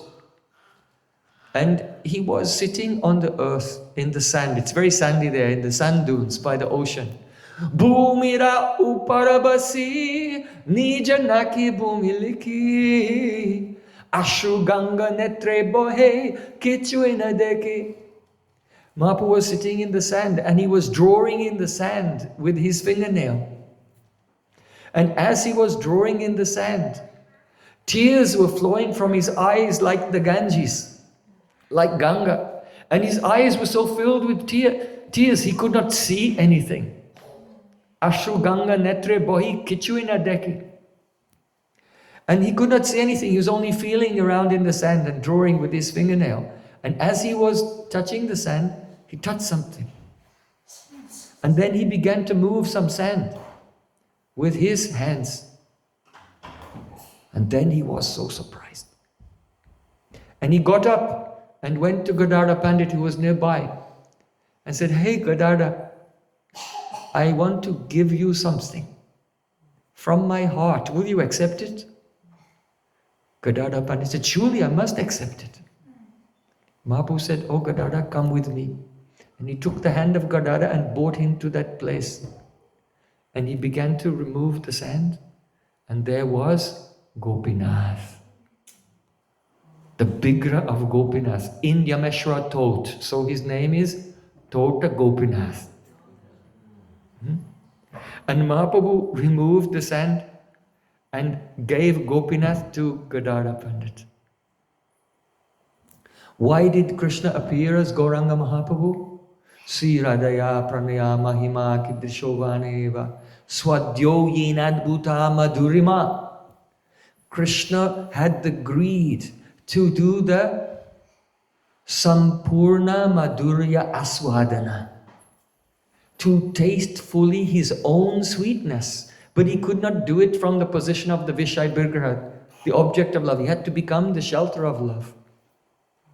And so, by being taught Bhagavatam by Gadara Pandit every day, and then performing on the stage of his Gambhira Leela, he realized how sweet is Krishna. He saw the beautiful Madhurya Swarupa of Krishna in his heart. And being controlled by Mahaprabhu's love, that Vigraha came out and manifested there in the sand of Yameshwara Tot. So this is Vigraha Tattva. First there is realization in the heart of the Acharya, and then being controlled by love, Krishna manifests outside. This is Vigraha. And then Mahaprabhu gave that Vigraha to Gadara Pandit. Why? Because Radharani was thinking. That means Gadara Pandit was thinking. He's coming and hearing Srimad Bhagavatam from me every day. But is he realizing how I feel? Is he tasting his own sweetness in Vrindavan or not? I don't know. So, Mahaprabhu, he realized his own sweetness as in the form of Krishna and manifest out. And then, because his professor Gadara Pandit did not know, did he realize or not? So then Mahaprabhu gave his thesis to the professor. Oh, I have realized the sweetness of Krishna. Here is Gopinath. Then Gadara Pandit every day is serving Tota Gopinath. And one day, while Gadara Pandit was speaking the Gopi Geet from Srimad Bhagavatam, Yat Teisu Jata Charnam Buruham Staneshu. How Radhika she cannot live when Krishna has disappeared from the Rasalila. Then Mahaprabhu, he became so agitated by separation that he immediately got up and ran into the temple room. He was so quick. The devotees got up there and they began to follow him. They went into the temple room. Only Mahaprabhu's garland, his kantimala, and his cloth was on the ground. Because Gopinath had come from the heart of Mahaprabhu. Now Mahaprabhu entered back into Gopinath. This is how he left this world. So this is the Vigraha Tattva. Vigraha is Pratima Nahi Tumi Sakshat Brajendra Nandan. Directly the form of the Supreme Lord, and even Krishna himself, and even Radhika herself. In the Gaura Leela here, they are experiencing the Sampurna Madhurya Aswadana through serving Vigraha. Sri Vigraha Tattva ki jai, Sachinandan Gohari ki jai, Gadara Pandit ki jai, Bale Vrindavan Bihari Lala ki jai, Jai Jai Sri Gaur Premanand.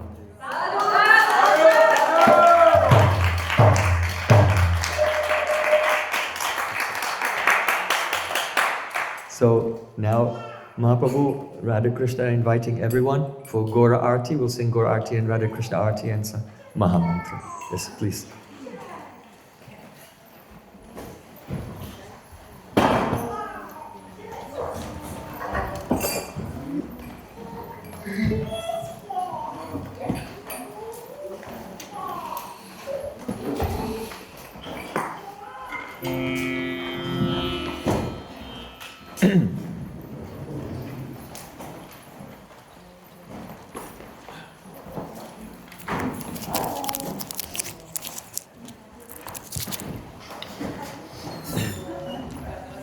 Ki bajayo jaya Gaura Chande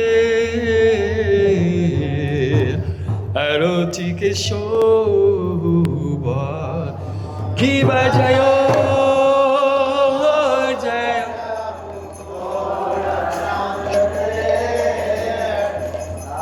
Aroti Shobha Janavi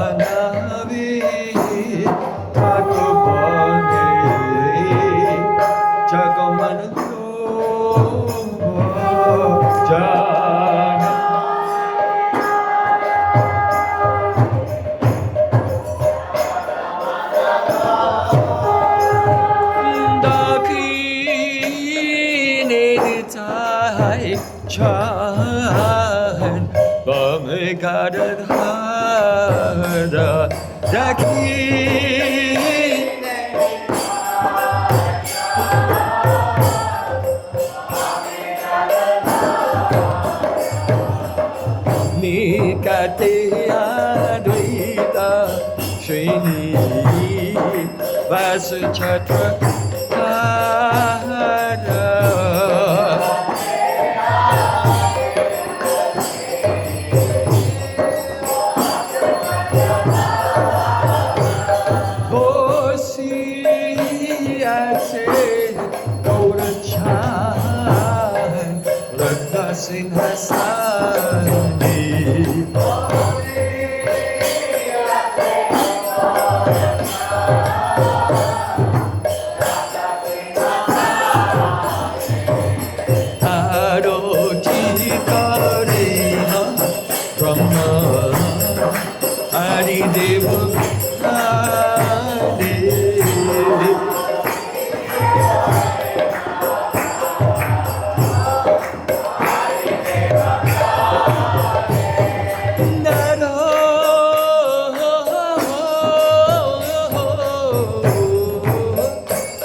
Narada Rami Gada Gada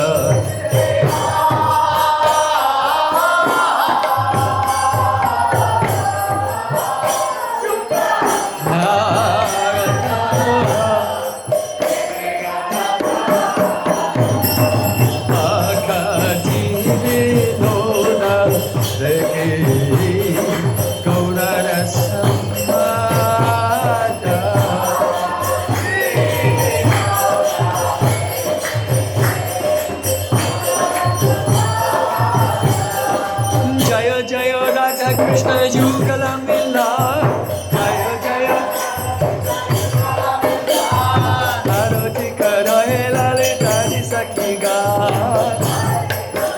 Lalita Di Sakiga Madana Mohana Rupa Tribanga Sundar Madana Mohana Rupa Tribanga Abhitambara Siddhi Pachachuda Manohar Lalita Madhava Bhave Prishabhanu Kanya Lalita Nila Vasana Gaure Rupe Gunidaya Hanana Vida Alanka Kori Chalama Hana Vida Alanka Harimanu Vimohana Vadana Ujva Shakari Sakigan Narage Kai Priya Nama Saki Data Chamaradulai Chamaradulai Re Chamaradulai Re Radha Krishna Artikale Chamaradulai Re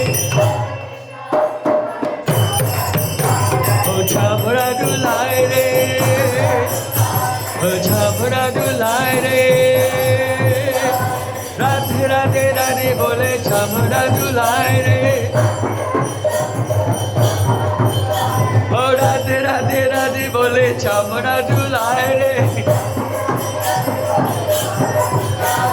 Radhe Radhe Radhe Bole Chamara Dulai Re Jai Radha Shama Sundar Radha Shama Sundar Radhe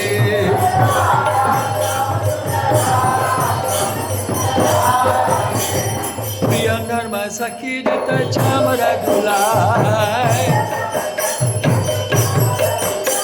Hasi Radha Madhava Parasara Side Ashe Bhakti Vinoda Sakhi Pade Sukhe Bashe Hari Bol Hari Bol Hari Bol Hari Bol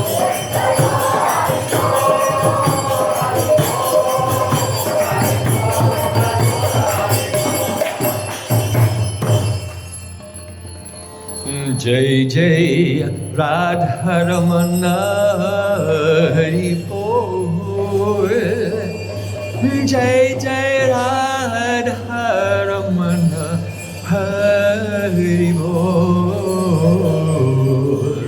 Jai Jai Radha Ramana Hari Bol Jai Jai Radha Ramana Hari Bol Jai Jai Radha Ramana Hari Bol Jai Jai Radha Ramana Hari Bol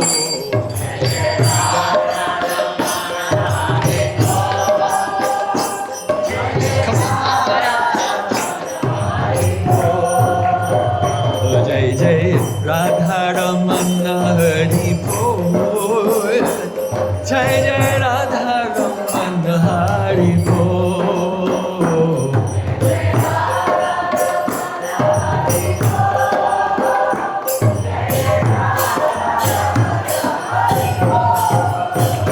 Jai Jai Radha Ramana Hari Bol Jai Jai Radha Ramana Hari Bol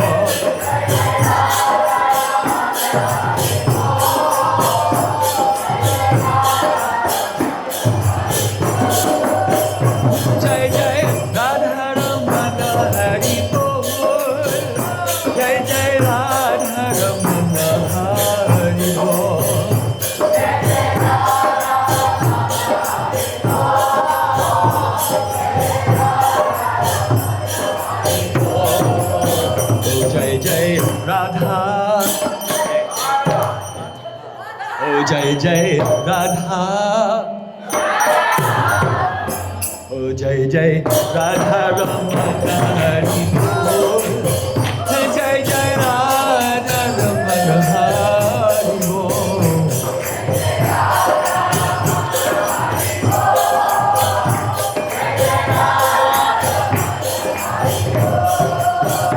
Hare Krishna, Hare Krishna, Krishna Krishna, Hare Hare, Krishna.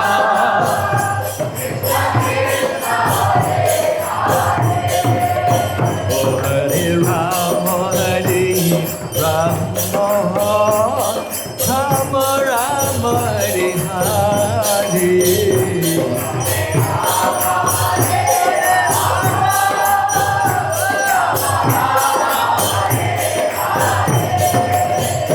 Hare Krishna, Hare Krishna, Krishna Krishna, Hare Hare.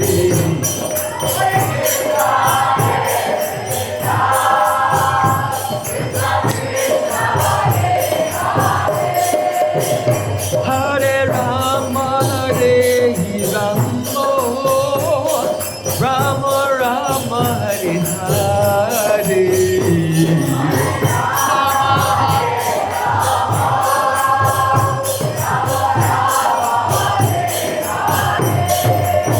Hare Krishna, Hare Krishna,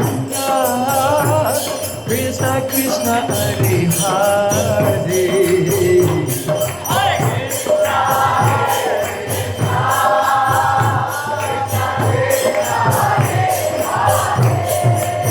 Oh Hare Rama, Hare Rama,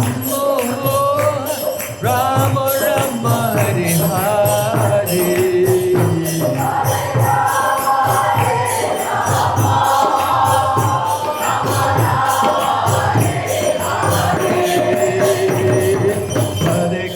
Hare Krishna, Krishna Krishna, Hare Hare, Hare Rama, Rama Rama, Hare Hare.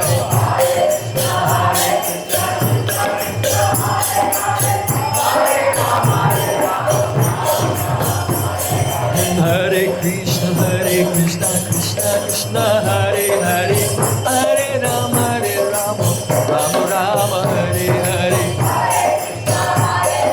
Krishna Krishna, Hare Hare, Hare Rama, Rama Rama. Hare Krishna, Krishna Krishna, Hare Hare, Hare Rama, Rama Rama, Hare Hare. Hare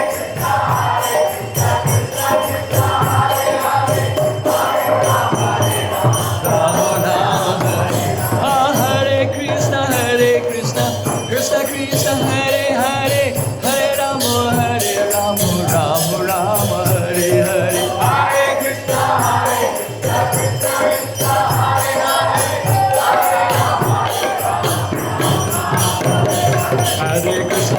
Krishna Krishna, Hare Hare, Hare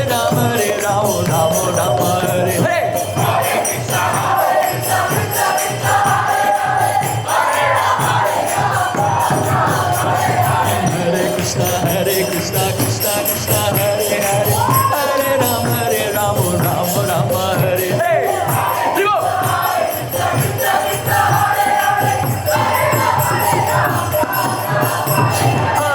Krishna, Krishna Krishna, Hare Hare, Hare Rama, Rama Rama, Hare Hare. Hare Krishna, Krishna Krishna, Hare Hare, Hare Rama, Rama Rama, Hare Hare.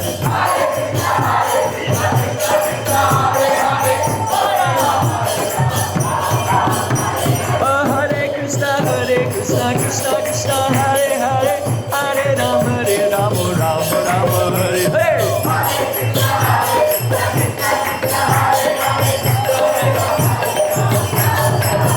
Natanagar Navila Jaila Rasio.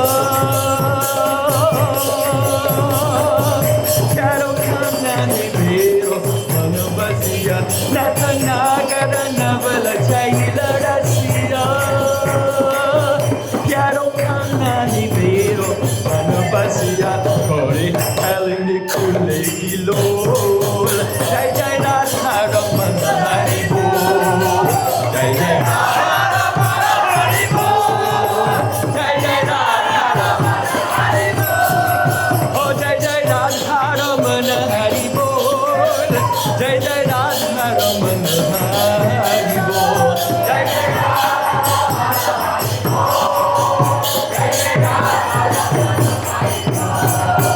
Hari Bol.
Jai Shri Guru Gauranga Gandhava Giridhari Shri Radhavinoda Bihari Ji ki jai. Nitya Leela Prishta Om Vishnu Shtor Smarupanugacharya Shri Bhaktivedanta Narayan Goswami Maharaj ki jai. Nitya Leela Prishta Om Vishnu Shtor Smart Gaura Govinda Goswami Maharaj ki jai. Nitya Leela Prishta Om Vishnu Shtor Sat Shishmat Bhakti Vigyan Bharati Goswami Maharaj ki jai. Nitya Leela Prishta Om Vishnu Shtor Sat Shishmat Bhakti Vedanta Swami Prabhupada ki jai. Nitya Leela Prishta Om Vishnu Shtor Smat Bhakti Pragyan Keshu Goswami Maharaj ki jai. Jai Srila Bhakti Siddhanta Saraswati Thakur Jagad Guru Srila Prabhupada ki jai. Tadiya Satpar Srila Brinda ki jai. Mahabhagavavashi Gokshodas Bhanu Maharaj ki jai. Saptam Goswami Satantakra Bhakti Nod ki jai. Vaishnav Savabhoma Shri Jagannath Das Bhavani Maharaj ki jai. Shri Rupanuga Gauri Guruvak ki jai. Jai Shri Rup Sanatan Bhatta Raghunath Shri Gopal Bhatta Das Raghunath Sad Goswami Prabhu ki jai. Prem Se Goswami Krishna Chaitanya Prabhu Nityananda Shri Advaita Gadadhar Shivasari Gaur Bhakta Brinda ki jai. Shri Brajamandala Kathamanda Gaudamandal ki jai. Tribhuvana Mahankari Shri Harinam Sankirtana ki jai. Grantaraj Shrimad Bhagavatam ki jai. Shri Sri Radha Govinda Gopinatha Madan Mohanju ki jai. Ananta Kodi Vaishnava Brinda ki jai. Samagara Bhakta Brinda ki jai. Om Vishnu Pada Shtora Saraswati Shrimad Bhaktivedanta Tripurari Maharaj ki jai. Om Vishnu Pada Shtora Saraswati Shrimati Shamarani Didi ki jai. Shri Purushottam Brat ki jai. Shri Purushottam Brat Palankari Bhakta Brinda ki jai. Varisrasa Sri Brashbhanu Nandini Simati Radharani ki jai. Thai Gaur Sitanath Premanande Hari Hari Bo.